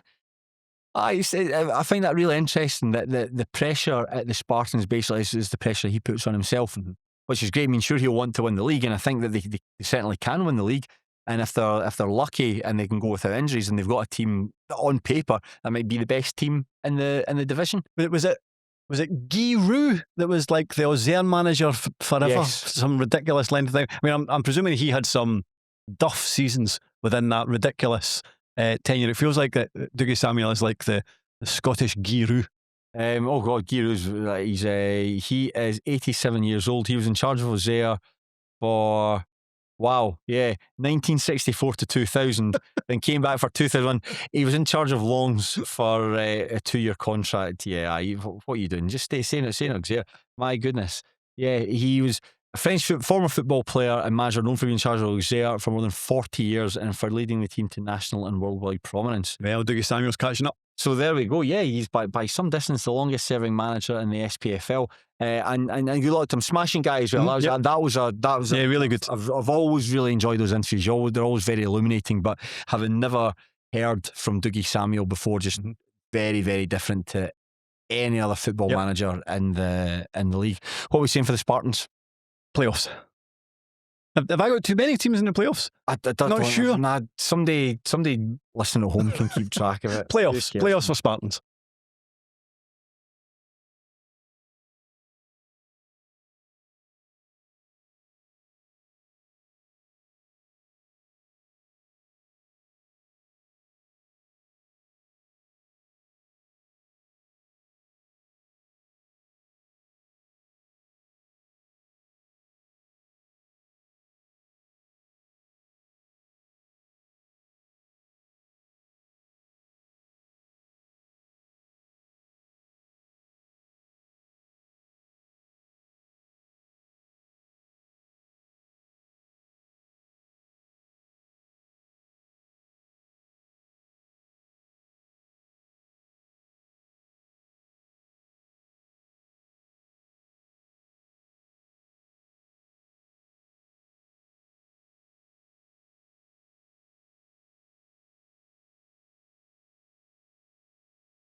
Shaughan, we are in the home straight and we are going to focus on Team 29, and that Team 29 is Stirling Albion. They were miserable last season. I think expectations going into that campaign were not particularly high, and even then the team failed to meet them. The first half of the season was okay-ish. They finished in 2025 and amongst a clutch of teams duking it out for the final promotion playoff spot, but their form into the new year and beyond was miserable. They took just 18 points from the final 18 matches, one of the worst records in the league over the same period. Alan Maybury, never a particularly popular figure at Fourth Bank, was told in April his contract with the club would not be renewed beyond the end of the season. He was placed in gardening leave, and Tony McMinn, his assistant, looked after the team for the remainder of the campaign and oversaw 2 defeats and 3 draws as the team finished in 8th place. Now, Stephen Whittaker was installed as the new manager. The former Scotland international had previously been the assistant to Scott Brown at Ayr United. He's brought in Mark McKenna as his assistant. McKenna was part of Scotland's coaching team at the World Cup. He was the performance analysis manager. A lot of their transfer business was conducted early doors. I think actually it might have been Josh Mullen might have been the first signing any team in the SPFL announced.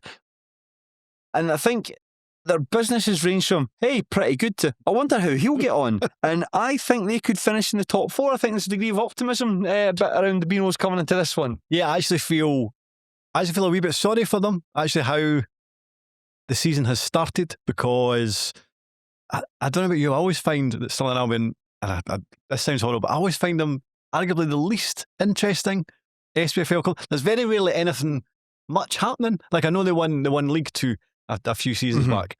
Other than that, it always just seems like a bit of a nothing season. And I kind of felt when they appointed Stephen Whittaker, I go, so that's a really interesting appointment. Kind of came out of the blue, and a wee bit left field. Didn't expect it at all. Then he brings in Josh Mullen. I'm like, I think that's a really, really good signing, because I think he could have played another year at championship level. He has. His delivery from open play and set pieces is fantastic. He is, like, his work rate is excellent. He does the dirty work going back the way as well. I was like, goodness me, that's a really good signing for League Two level.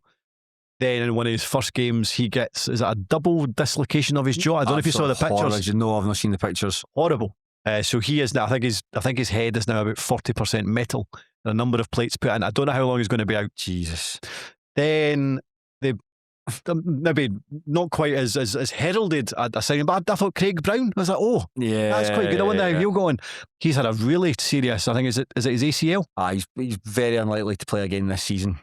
And it's like, goodness me, it feels like you've brought in a good manager, you have started to make really interesting and exciting seasons, and then you've been kind of hamstrung by 2 really bad injuries when the season begins. I still think there is something to be, more to be excited about than normal down at Stirling Albion. But I think they've had a really unlucky start to the campaign. Yeah, that's horrendous. Because Josh Mullen was the kind of signing when Stirling Albion made it. It's like, wow, that's quite a drop down. If you are, I appreciate he might have interest outside of football, and he's been given a coaching position there. So I'm going to imagine that was a big carrot to get him into the club. But I would have thought that he would have the quality and the engine to play like one level higher. So fair play to him for dropping down. But that's just a damn shame. That's a horrendous injury, and don't know what the recovery is like for something like that. Not sure. And on top of that as well, like if it's a jaw injury, I'm just thinking about it. Does that change the way that your neck works with your body? Maybe changes the way you walk, so it could have a knock-on effect with how it does. I don't know. I'm just spitballing here. And Craig Brown, I always quite liked Craig Brown when he was at Montrose. I think he was always ever going to be a squad player at Stirling Albion, particularly with like Josh Mullen and Barry Hepburn coming in. But nevertheless, a useful player to have around, quite a likeable player, and the grandson of former Scotland manager Craig Brown, which is. I mean, I'm sure he doesn't go around saying that to people, But that's another. I would. But that's another. That's another wee feathers cap, and hopefully both players can make a return, because the business, I think, when you kind of look through it all looks like it looks like quite smart and quite sensible. Mullen, Brown, the other white player they've brought in there, and this is the transfer that kind of, I think a lot of people would have been like, ooh. Barry Hepburn coming in from, is it Manningham? Yes, someone in Australia. Yeah, I think, is that right? I mean, he had former Celtic and Bayern Munich youth player, so evidently very, very talented. You're not just getting a shot for Bayern Munich because they've seen you play beach football or something like that. I don't know. But he had a loan spell at Queen's Park, and I don't think he was particularly well thought of there. I think he might have got a red card against Airdrie, like a really like a shite bags tackle, and never won the trust of his manager or the fans back. And it was just quite a disappointment. And I think he's had to have a hard reset of his career and maybe try to figure out what do you want to be? Do you want to be back playing at football at big time? Because you've got the talent to do it. Celtic picked you, Bayern Munich have picked you. This is a big step for him. So I think this is a really, really big season for him. I wonder though about like a big team picking up an extremely young player. Like I suppose it's like easy enough for them. Yeah. I've no doubt that there was something that they saw. There was talent there. Whether that's as relevant as a poor spell at Queen's Park, I'm not so sure. I'd probably pay more attention to that Queen's Park tenure rather than he used to play with Celtic and Bayern Munich. And if he was so good, how has he ended up at a lowly level in Australia? But I think this is an excellent opportunity for him to get his career back on the rails. Yeah, I hope so as well. I mean, I can't say too much about Whittaker as a manager. I've watched the interview that he did when he joined the club, and I think if you're looking at like the Scottish manager promo index, if you think of Michael McIndoe at one end and Aaron Taylor Sinclair at the other end, Stephen Whittaker somewhere in the middle. What was he saying? He said he felt it was like the right time for him to get into management, and he didn't see the move coming to Stirling Albion coming, but was quite intrigued by it. And so when they reached out to him, and the reason I bring that up is because I can't say too much about what Stephen Whittaker will offer, but I find the appointment of Mark McKenna really interesting. This performance analyst. Now, I'm not sure what a performance analysis manager does. You know, what are you doing for the Scottish national team? How does that work? How does that affect your ability to coach players and work with players? But I do find the idea of somebody who was, if you're good enough to go and work with Scotland in the World Cup, and you can make jokes about how bad Scotland were at the World Cup, but the fact that you were selected by Steve Clarke and by the governing body to go there and make Scotland as good as possible at the World Cup, you've definitely got something about you. And maybe through this performance analysis management skills that he's got for Scotland, coming as the assistant, I don't know if he can help like Barry Hepburn get back on track. It feels like that his calibre feels really high profile for a team like Stirling Albion. Unless I'm getting mixed up, I'm sure he was one. I think Dougie Emery got rid of him quite early doors. I think he was a performance analyst at Starks Park, right? And Dougie Emery kind of got rid of him quite early. Now that doesn't mean to say he's not particularly good at what he does. Just that there was that former connection. But you're right, the fact that he's involved at the SFA, presumably he really does know what he's doing. So I don't think he's ever had this kind of position before in terms of being an assistant manager. But yeah, a really interesting appointment. Yeah, I'm keen to see how he gets on. And Barry Hepburn, you hope. I like that the idea of a redemption arc. Someone who has been good that can drop down a level and can work their way back up, like a Lawrence Shankland or a Kevin Nisbet type guys who are like Scotland, certainly in Shankland's case, is playing for Scotland, and hopefully might get to see that for Barry Hepburn. Now, like Josh McPake, for instance, like Stirling Albion had a really transformative effect on him, and look at him now, taking out the European squad for Hearts when they lost 4-0 to Sturm Graz. Never playing. That's it. Maybe if they stuck him in there, they might have won that game. The other signings have been, they're the most eye-catching. Certainly Mullen and Hepburn are the two most eye-catching signings. The other ones I think have been quite sensible, like Kevin Waugh coming in from the Spartans, like just have quite a strong penalty box defender, like captained the team, bringing certainly loads of experience and leadership and personality. I think he's the kind of defender, if you can turn him, then there's bother. I remember like Edinburgh City game where Connor Young got the better of him and fouled, red card, and that ultimately helped the Citizens get a 2-0 win. If the game's all playing in front of him, and he's chatting on top of that as well, the last couple of years he's been challenging at the top end of the table as well, so he knows what it's like to be in a title race, and maybe the mistakes from last season, the Spartans, he can use those experiences to help team forward. He's got a real very thin on top, like Tintin if he was struggling a wee bit. So just an observation. And then up front to maybe offset the loss of Ryan Shanley, who's gone to Kelty Hearts, like Jordan Allen coming in. I think that he thrived at this level with Clyde in the past, was a really useful player. It's career's kind of hit a bit of an impasse since he went to Falkirk. I think that was too good an opportunity for him to turn down to move into full-time football with with Falkirk, who were quite ambitious at that point. I think they went on to win League One that season when he joined them, but the move didn't work out for him, and the subsequent move to Queen of the South didn't necessarily work out for him. But I think he's got injury issues, and I think moving to part-time football is more likely to suit him, like managing that, and hopefully he can give a good account of himself. Don't think he's the best at one-on-one situations. I read that or taking penalties. or taking penalties, but like a useful player to have. And in terms of sensible signings, you've lost Derek Gaston, who has gone to East Fife. You've brought Andy McNeil in from Brecon City. He played a few games at Wraith, not many, but when he was called upon, he didn't do that much wrong. And at no point did I think to myself, you can be the number one at Starts Park soon. But I thought he was a reasonably capable backup. But then he had 2 loan spells. And because I knew he was out on loan, I kind of tried to pay attention to how he was doing. So one was Edinburgh, and bear in mind that he had a lot to do at Edinburgh. And was that the season? I'm sure it was when he got relegated to League One. Right, I okay, think. yeah. And they were getting hammered a lot, and he was making a load of saves, but it was actually quite rare. So let's say they lose 3-0 or 4-1 or whatever. Generally, one of the goals was his fault. And yes, he probably had 5 or 6 decent saves. But there was one that he could have done better with. And then he went to Bonnyrigg. He kind of had a similar scenario. They weren't getting leathered as such, but he looked like he struggled a wee bit at Bonnyrigg. But again, we're going back maybe 2 or 3 seasons now. I think he was quite highly regarded at Brecon. Yeah, I think he's been a bit of a loss for them. So we'll see. Hopefully, they seem like a very likeable character, so hopefully he can do well for them.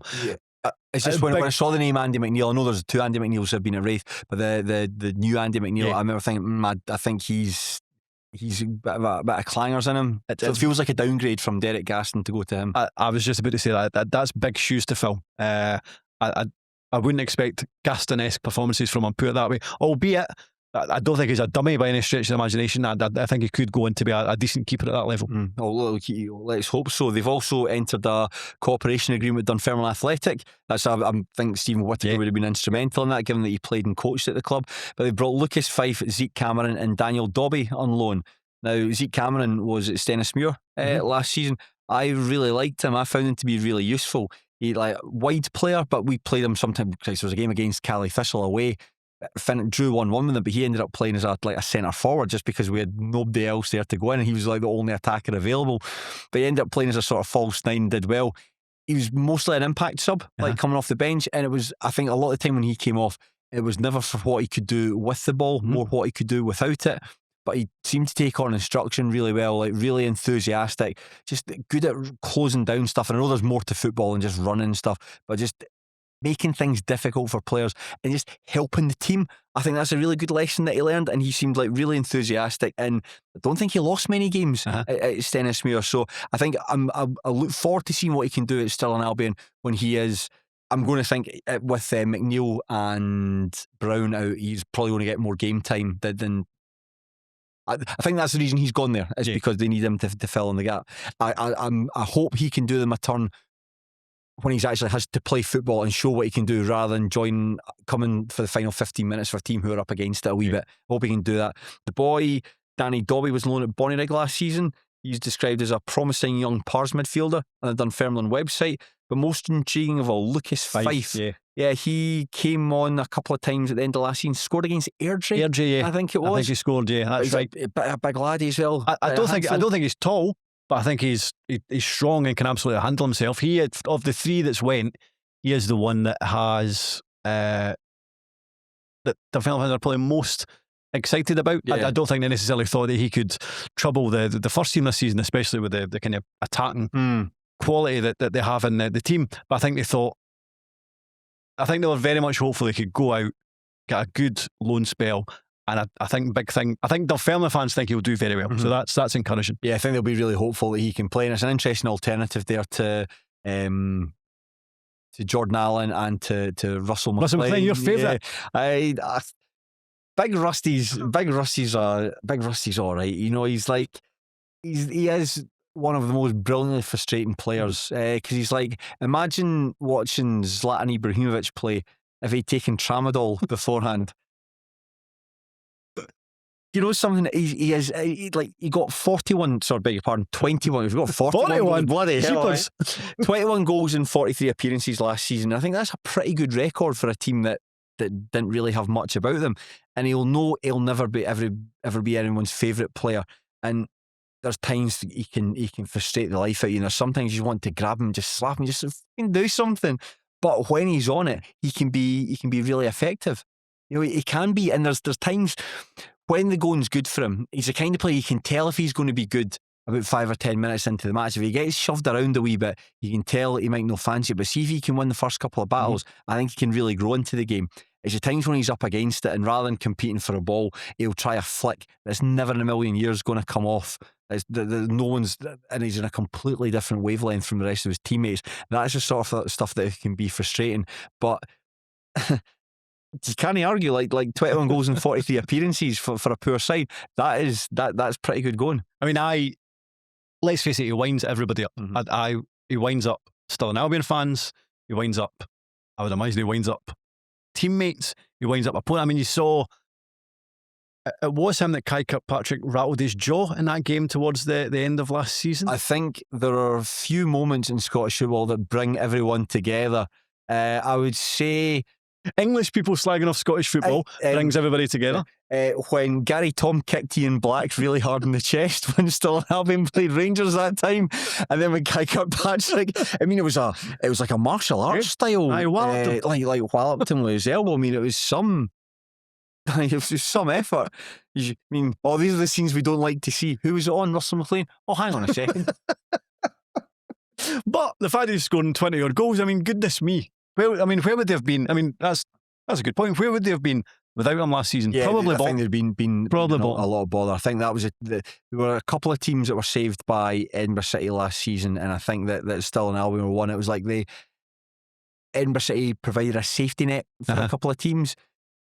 And I think that Dumbarton were maybe one. If the situation had been, I know we talked about Dumbarton, but say Edinburgh didn't have that point structure and were just like challenging up by like 4th, 5th place, challenging at the top end of the table, and it was Stirling Albion, Dumbarton at the bottom of the table. I think Frank McGuigan might have been bulleted a bit quicker, but he did have that safety net, so Stirling Albion could maybe afford a season of drift there.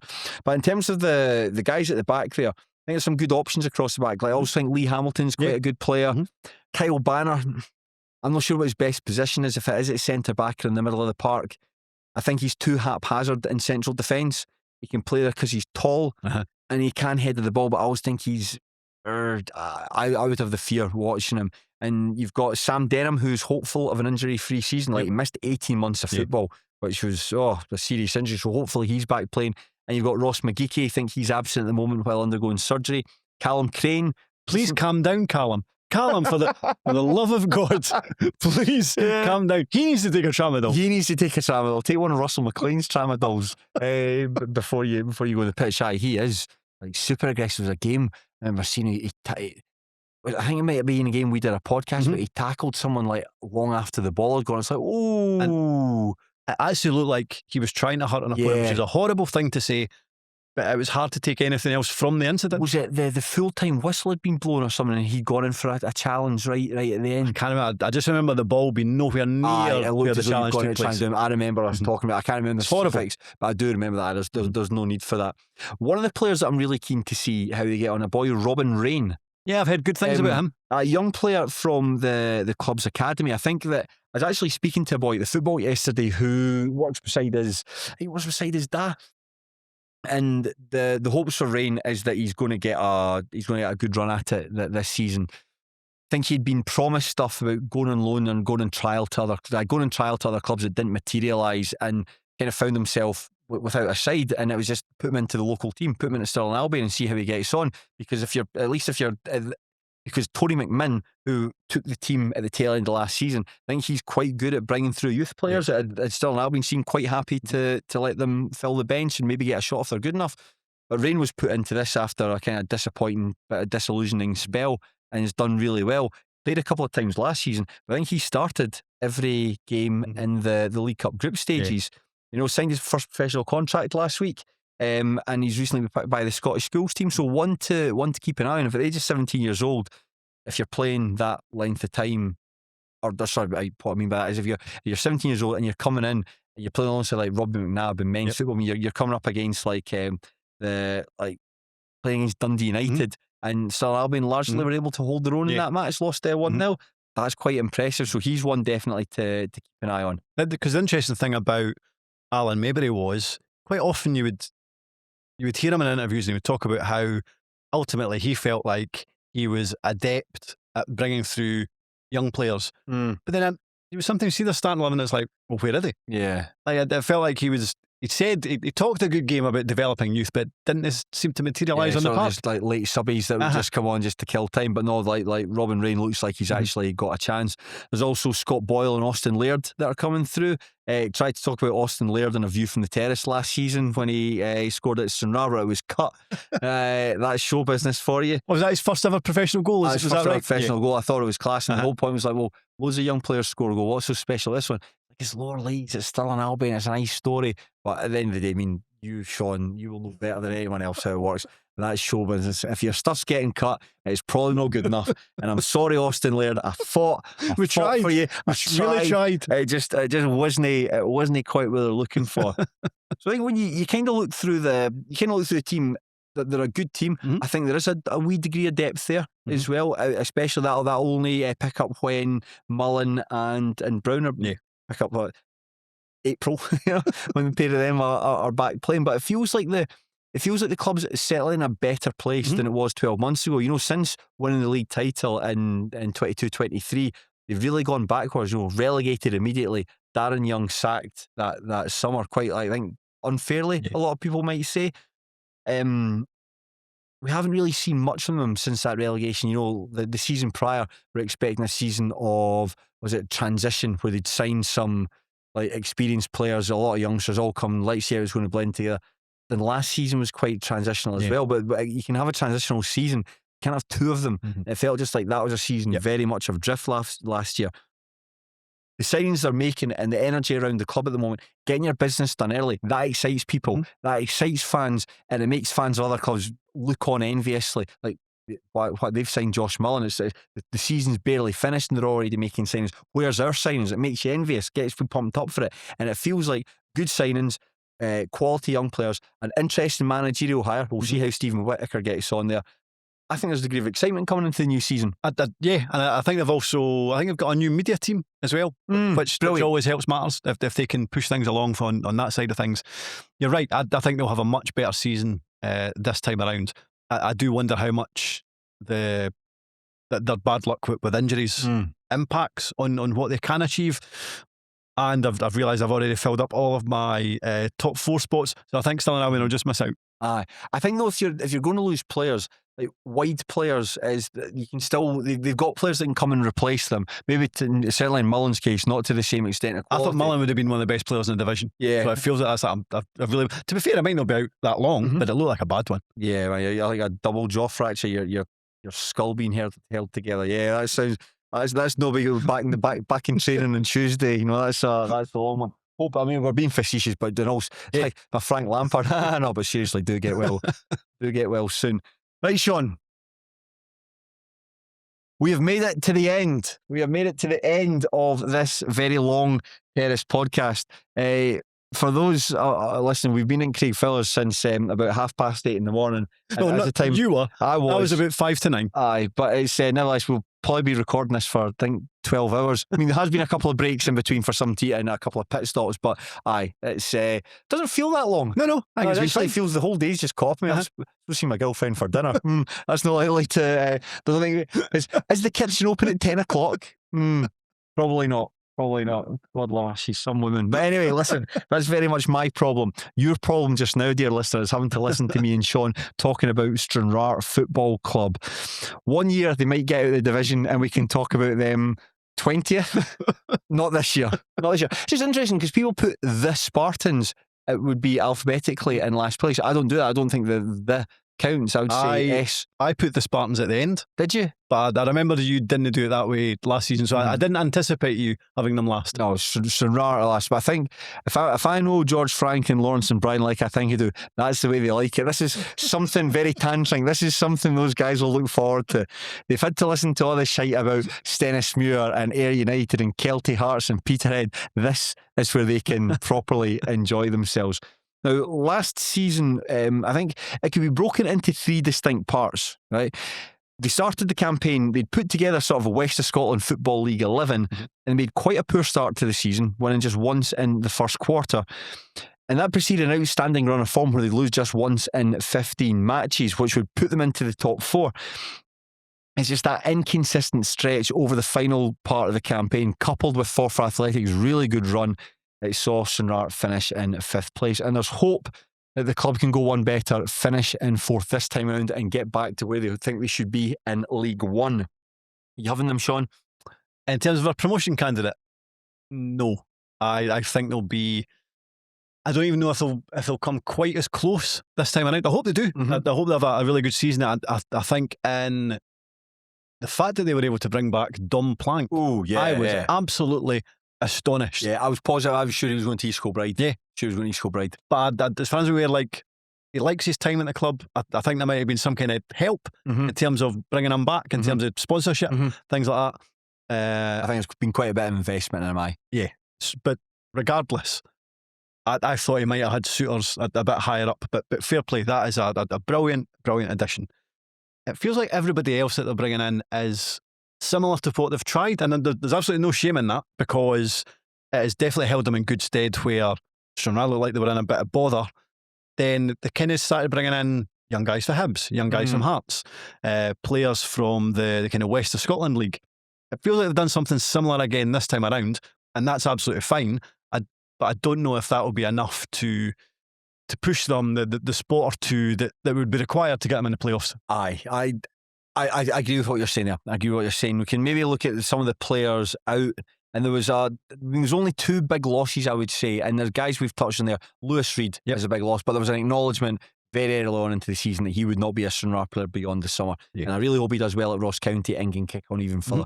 He's certainly got the build for it. If he can match that with the football and ability and the experience, you can go really, really far in the game. Another one's Darren Lang.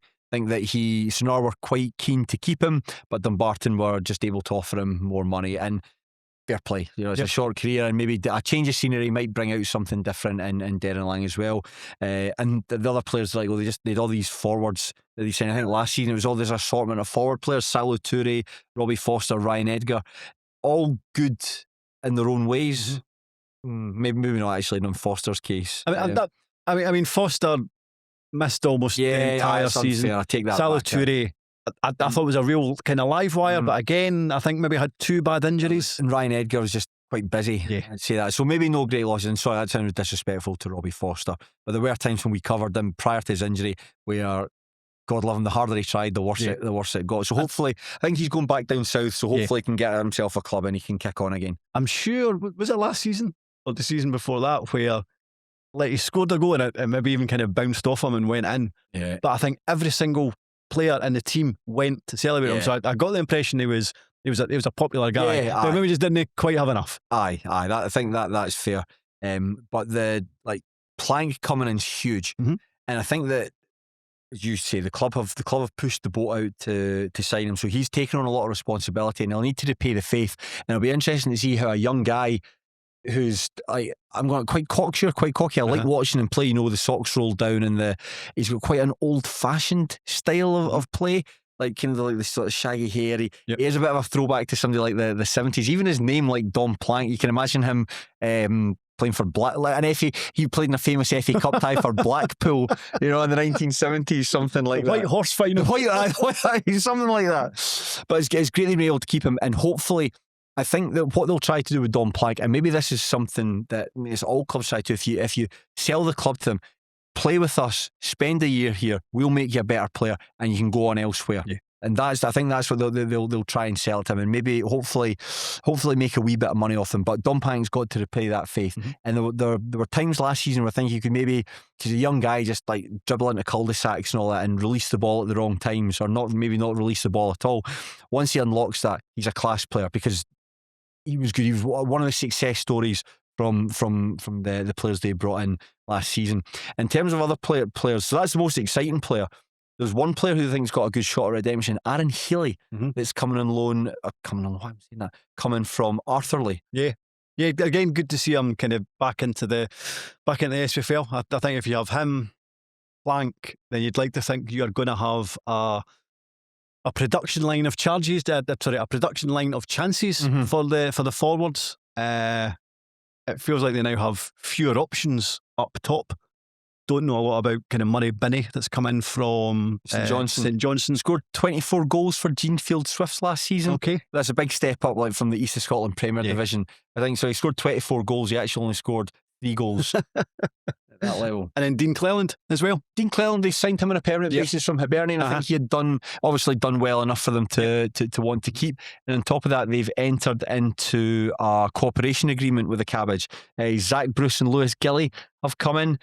Bruce, I think, shown up quite well so far, but Gilly, he was on loan at Arbroath last season, but I think he was signed as a bench warmer. Hopefully he gets a bit more time at Stranraer and can show everyone what he can do. And then they have they brought an Archie trainer from Kilmarnock, middle of the park. Now I think he's quite highly regarded. I think he's 18, 19. Right. And the fact that he might have scored 2 against Ayr United on that opening game, the game they lost 3-2. He might have done. I'm sure he scored at least 1 anyway in that game. So I think there's good things hoped for in terms of kind of long term at Kilmarnock and short term for Stranraer. He scored 1 goal. He scored 1 goal. Nevertheless, that's like United are a good side, as we've acknowledged there. So that's good to see him. Good to see him scoring. The signings are intriguing, and it's as we talked about there about being creative. That's something they have to do to basically just try and stay ahead of other teams. Like I think Martin Fellows had worked for St Carrick's, and I think that's why he's got an outstanding knowledge and outstanding contacts in the West of Scotland Football League. And I've no doubt there are some real talents. You've got to be smart with who you pick up. You can't just pick up anyone, because there's a reason why players are playing at that level and not in the SPFL. But if you're smart about it, and it's guys who have got a bit about them that are quite ambitious and quite fancy their chance playing in the SPFL, these are the guys you should go for, and that's something they've been able to do quite well. I think it's something that lots of clubs, well, every club should do. You should always keep an eye on the lower leagues, just to see our non-league football, just to see who's kicking around. But Stranraer do have that Martin Fellows has probably got a knowledge of that division that I don't think anyone else will have. So that's something they really need to tap into. In terms of the players that they've already got there, I think Max Curry, no worries about him. Very decent goalkeeper for the level, brings a lot of assurance to the defence. And in terms of when Josh Lane went back to Hamilton Accies after they need to call him in, like, just Curry's just a good replacement to bring in. Eden Lynch, Finham. Eden, he's sticking around. Good. Yeah, great to see. I love Big Eden Lynch. He's versatile player, can play across all 3 positions. At the back, probably best at the centre back, probably a position where he has to play the least amount of football, where he can just header and kick the ball, keep it away from goal as far as possible. But he's a smashing big guy, handsome big guy as well. And again, hero of mine, part of the Stennis Muir's title winning side of 23-24, and I hope he really does well. I think that when he went in there after leaving Edinburgh City, I don't think he's played quite as often as you might have expected. I think it's been quite tricky for him to cement a place within the team, and I don't know, with Lewis Reid moving on, when the season starts properly, Aitken might look at him as being their number one centre back. I hope so, because he's a very decent big player, and like I say, big smashing guy. Still got BG Cole and Finn Eckerpont. Yeah, Cole's got a bit of experience. Eckerpont I always expect a wee bit more of him. Like I like him, but he doesn't do quite enough, considering like started off at Ayr United, didn't he? I thought it was a decent coup for Stranraer, and I think he's fine, but I just think he is capable of more ultimately. I think that when I asked George Frank for some information about how Stranraer are shaping up, give me a couple of pointers. he was saying basically if you could combine Finn Ekrapont with BJ Cole, you'd have an absolute superstar. Some of the grace and the technical ability of Finn Ekrapont and the absolute just madman aggression of BJ Cole. You'd have an absolutely superb left back at your hands. Sort of further forward, you've got Aaron Quigg, good box-to-box midfielder, scored a really good goal against, I think, the goal that maybe like ended the Spartans title challenge down at Stair Park in a 2-1 win for them. So he had a good season, wants to build on that. Maybe want to see a bit more for Danny McManus and Ronan Hughes. They had played at a good level previously. I think they were both of certainly Ronan Hughes had playing regularly for Hamilton before basically sort of dropping out of the SPFL altogether. He's obviously got talent, obviously got ability. We need to see something a wee bit more from him. So got James Dolan that can maybe play behind the handsome team. James Dolan's a really good looking boy as well. As I say that, I'm looking off and James Dolan, he's a good looking boy. I always quite like Dolan. You know, he's a winger. He's a sort of a chalk in the boots winger. Always wanting to hit the byline and get balls chucked in. But he's a good wee player. Like him. Talking about like people that have stayed around, I'm really pleased that Chris Aitken is still there. Because I remember at the end of last season, we were surprised. We were kind of caught unawares, and maybe he was as well, because he'd been linked to Stirling Albion. So I think he announced that maybe he was moving on. And then it was a post-game, whoever Stranraer played, and Chris Aitken was doing his post-match interview, and he was asked, Alan Mabry has moved on from Stirling Albion. Obviously, you have an affiliation to Stirling Albion.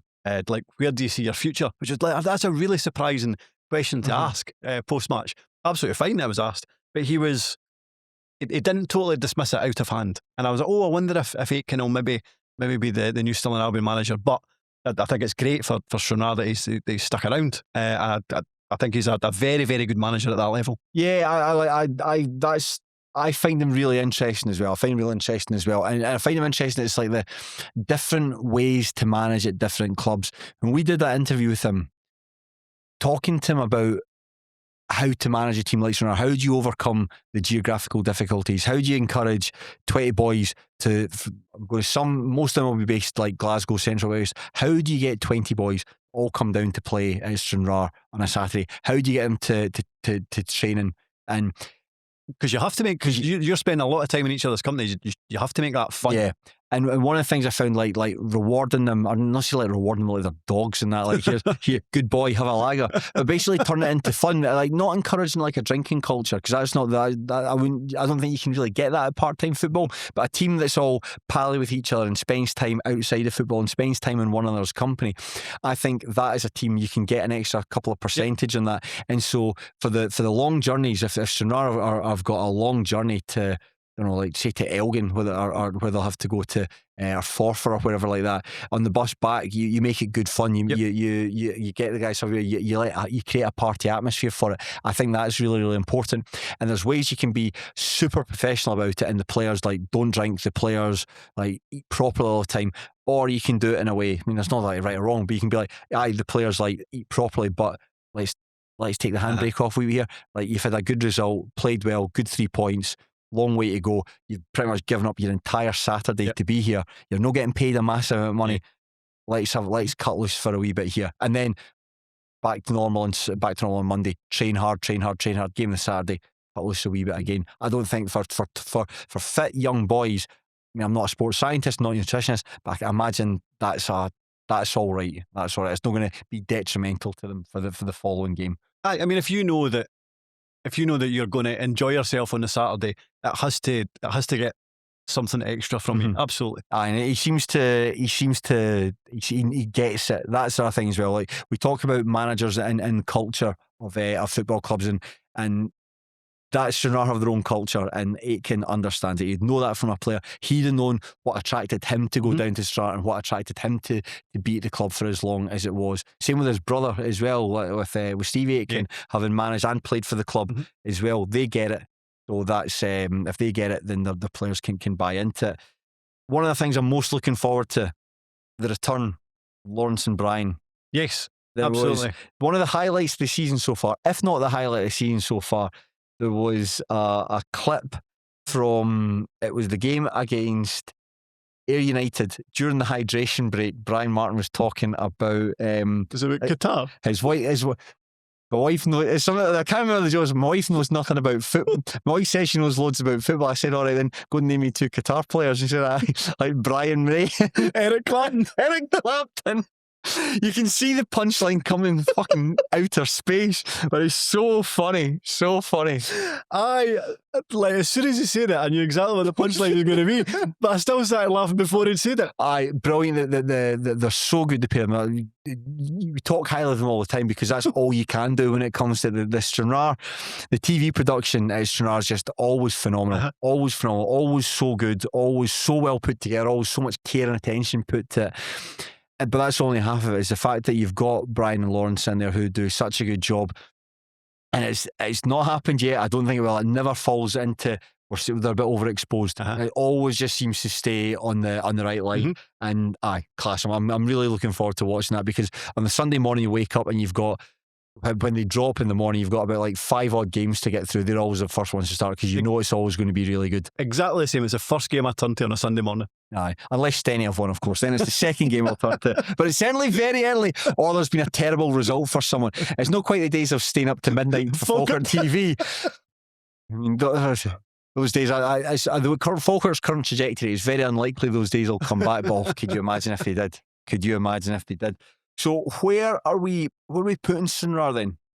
I think it'll be similar to last season, but I just think there's probably too many decent teams in League 2 this season. So I think it'll be similar. Maybe 5th or 6th. I don't think they'll have quite enough for a top 4 spot. I hope I'm wrong, but I don't think they'll quite manage it. Aye, it's interesting to see how well the team gels as well, because the results in the League Cup group stages kind of show there's a wee bit of work to be done there. I think particularly, talked about it loads of times, the results against the teams that you share the division with, and I think Edinburgh City made quite light work of them. Yeah, which is a concern. I suppose on the flip side, I thought they looked good against Ayr United for big chunks of that game, and I thought they were very unlucky not to beat Alloa. So there are still that's a fair point. That's a fair point. I think it's going to be a 6th place finish. Hopefully they can finish higher, because if Edinburgh City don't win the division, I hope it's Stranraer. But we'll see. So what are we saying then? Who are we putting down as champions? I went for Clyde. Promotion playoffs. I went for Spartans, Edinburgh and Dumbarton. 10th place. Forfar. Right, I'm going for Edinburgh City to win the league. Right. For the promotion playoffs, I'll go for Clyde, the Spartans and Stirling Albion. I'll go for Forfar for 10th place. That crease strip, can you see past it? We've not talked down Forfar. We're not giving them a kick, and I think it's all fair, isn't it? I think we're at the stage now where you're not slagging anyone. I mean, making fun of someone's hairline, that's not a personal attack, is it? Hair's not a protected characteristic yet. I think we're fair on Forfar because there isn't a lot to get excited. I don't think there are a lot of kind of positives or straws to cling to. They need more bodies in. They need to give us something to be positive about. Maybe when the time of recording this podcast, they've gone and signed 6 players, or bought an iron, I don't know what's more likely to happen. I'm going to imagine that iron is going to come before sort of defensive reinforcements. Do you have a code word? Actually, now I think about it. Let me get through it. Sorry. A code word. I think it's the fucking first time I've done this. I was just wondering if you'd forgotten. Of course I've not forgotten. Of course not forgotten. The code word was the hardest part of pulling this together. I'm not sure, right? So that's us finishing. I'm not sure how long this podcast is because we've stopped and started the recorder. I'm going to imagine you're going to get your money's worth. Yes. I think you're going to get your money's worth from this, and that's the most important thing. For me, there's a degree of anxiety when it comes to this. It's because people seem to enjoy them. There's always just making sure that we maintain that high standard, and so there's a lot of work that goes into it. So I hope you enjoy it. I know you put a lot of work into it as well. Well, you have to. There's like 30 teams. You're just going to pitch up and say, how do you think Stennismere will get on against Motherwell in the League Cup? Oh, Gary Naismith's team are going to be really difficult to beat. They'll give them a really good game. I can't remember if I saw the comment online, but it was somebody said, "Oh, really looking forward to the 10-hour lower league preview," and somebody replied, "It'd be really funny if they actually catch us out and go in the other direction, where they only spend 2 minutes on each team, no longer, and it takes exactly an hour." We didn't go down that direction. Next year we're going to do that. Next year we'll do that, because this is, like you say, man, I've spent far too long. I've spent far too long in this house. I need to leave. I'm sure Fowler thinks the same. Fowler's absolutely desperate to get rid of us. He's been cocooned in his bedroom there, like some horrible shut-in. Oh, you ever heard the expression, is it cuckooing, where people basically, like, it's like sort of like somebody who's vulnerable in the community, and a bunch of ne'er-do-wells will basically move in and do drugs and drink at their flat, and the person's like stuck through in one of the rooms of the house. That's what we've done to Craig Fowler. But no drugs. But no drugs. Just still an Albion. Still an Albion. Oh man, so there you have it. That is the Terrace Scottish Football Podcast big lower league preview for the 2026-2027 season. But before we shuffle off this mortal coil, there are a number of people we have to thank. We've talked about them there. We've got to thank Craig Fowler, yes, first of all, for giving us this platform, and secondly for fucking off and let us have full run of his house. He is a boss first, a friend second, and a slum landlord third. Also, we've talked about him a couple of times on the show. We've got to say a big thank you to Laurie Spence, the big brain behind Nary's Toe Poker. Every summer, Laurie curates a database containing every single transfer for every single SPFL club. It is a total labour of love for him, and it is a vital resource for myself and Shaughan. We use it all the time. I was using it every time I'm pulling something together, so I'm using it. So say I couldn't have done it without you. I could have, but it'd been an absolute disaster. So honestly, mate, thank you very much. Do keep up the good work, because it's massively appreciated, not just by me and Shaughan, but there's tons of other people who rely on that database as well. There are a number of people we have to thank for their help, support and insight in pulling this podcast together too. Having missed 3 weeks because, I don't know if you know, I was at the World Cup. You were as well, to a lesser extent. Aye, you weren't filming yourself eating lobsters. But because I was at the World Cup, I fell enormously behind. I think you might have been the same as well. This is normally a document that just gets updated every time there's a transfer or a wee news story, but having not had the chance to look at it, it was a bit tricky catching up. So a number of people I had to reach out to help myself and Shaughan, and we are hugely grateful to the following good brothers: Simon Reynolds, Alistair Gemmell, Andy Moffat and Andrew Young, Liam Innes, James Kearney, Kyle Gilkison and Colin Telford, Kevin Gallagher, Scott Young, Colin Byers, John Maxwell, David Wharton, Fraser Clark, and the inimitable George Frank. He sent us 2,000 words of notes about Stranraer. Crazy. Incredible. It's just, can I get a couple of bullet points, please? And boom, you get all this stuff. I mean, that's amazing. The guy's absolutely amazing. So not only is he great at running Stranraer Football Club, not only is he great at producing world-class match highlights, he's amazing at bringing notes that help inform this podcast. So George, can't thank you enough. Thank you very much once again. When you sent him over, I actually said to you, has he taken the day off his work to put all this together? It was such a huge amount of words. Amazing. Absolutely amazing. And thank you again to George and everyone else who got in touch, because it's totally invaluable. We've got a decent knowledge of lower league Scottish football and the teams. You can take a look at the transfers. You got your own knowledge, but you sometimes need help to fill in the blanks. And everyone who did help us massively. Thank you very much. And finally, we've got to thank you, the listener, for sticking with us. I think this podcast, at the very least, is going to be 8 hours long. Probably more than 8 hours. I think it'll be about 11. Oh no! How did we get?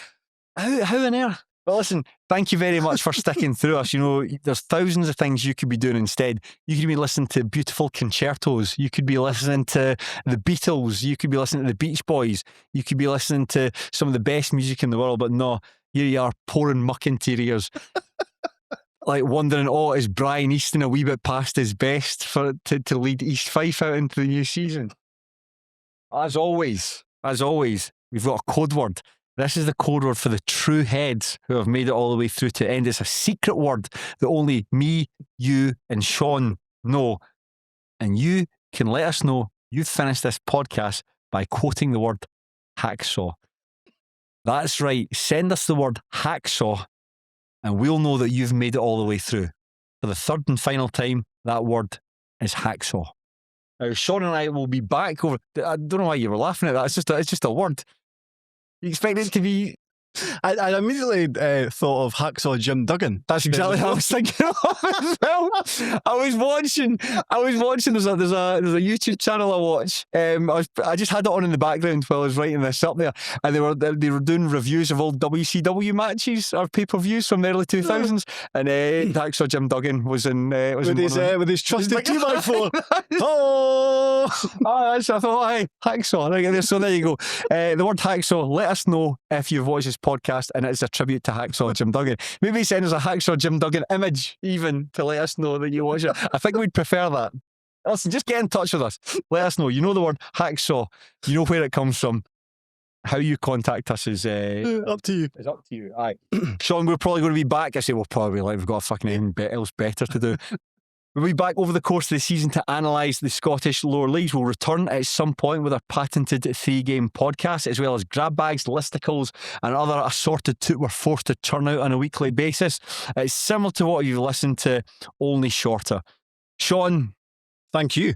Thank you, man. That was class. Yeah, I think we've somehow surpassed ourselves. No, fair play. Well done. I mean, maybe I'll say we've passed ourselves in length. I don't think I didn't laugh once when I was doing that, and that augurs well for the rest of the season. Until we started talking about Hacksaw Jim Duggan. There's hour 11. There's a minor giggle, a mirthless smile spread across your face at the mention of Hacksaw Jim Duggan. That's the closest we got to having a laugh. Listen, the 2026-27 season is going to be absolutely fantastic. I've got such high hopes for it across every level. It's going to be so exciting. This week here, the post League Cup into the League Cup start, the league fixture starting. That's the most exciting. It feels like anything can happen, man. I can't wait for it. Well, try having that opinion when you've signed a load of jobbers. Well, listen, we'll find out, of course, because it's the big terrace derby, or certainly the big lower league derby. Yes. I think the last time we shared, I can't remember the last time we shared a division, 16-17? Yes. Yes, it would have been. I didn't go to any of the games at Starters Park because I think we were terrible and thought we would lose. This time, though, I'm shooting. I think we're going to win. I don't think you'll win this Saturday coming out. I think you'll give us a difficult game, and I think we might sneak it at best. Nah. Talking rubbish, mate. Talking rubbish. You're going home in a Steny ambulance, mate. Not literally. Well, we'll see. I'd hate to think that if you were hospitalised after I'd rather go home in an NHS ambulance. They seem more trustworthy. Listen, enjoy your football, but unlike John Robertson and Dylan Easton bickering with one another over a wayward pass, please do so respectfully. Thank you.